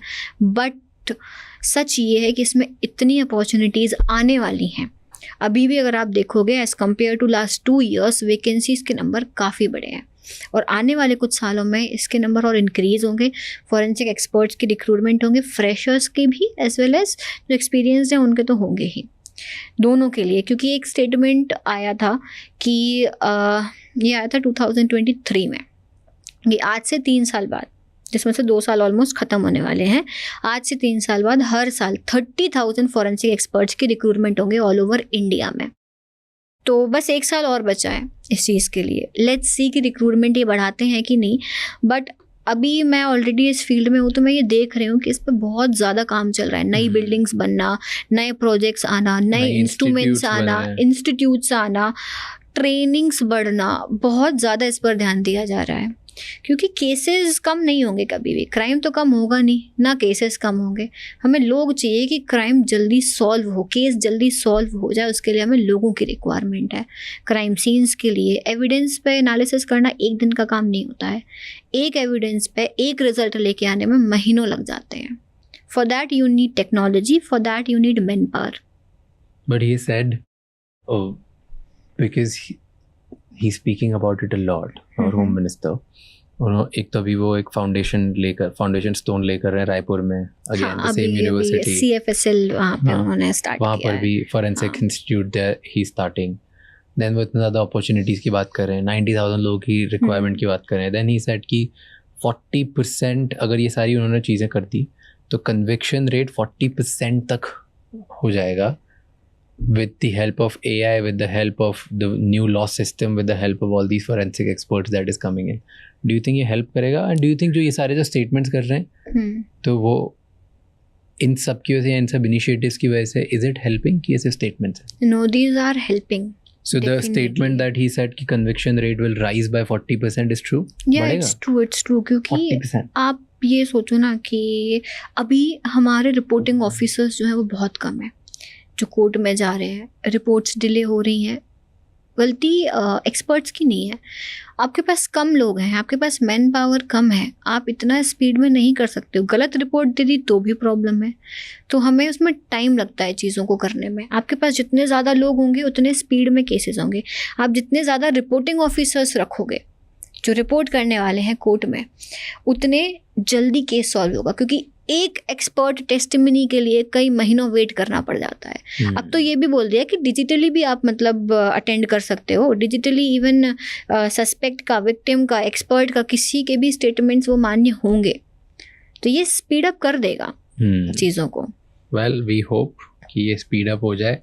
Thank you so much for coming here and answering all my questions and sharing so many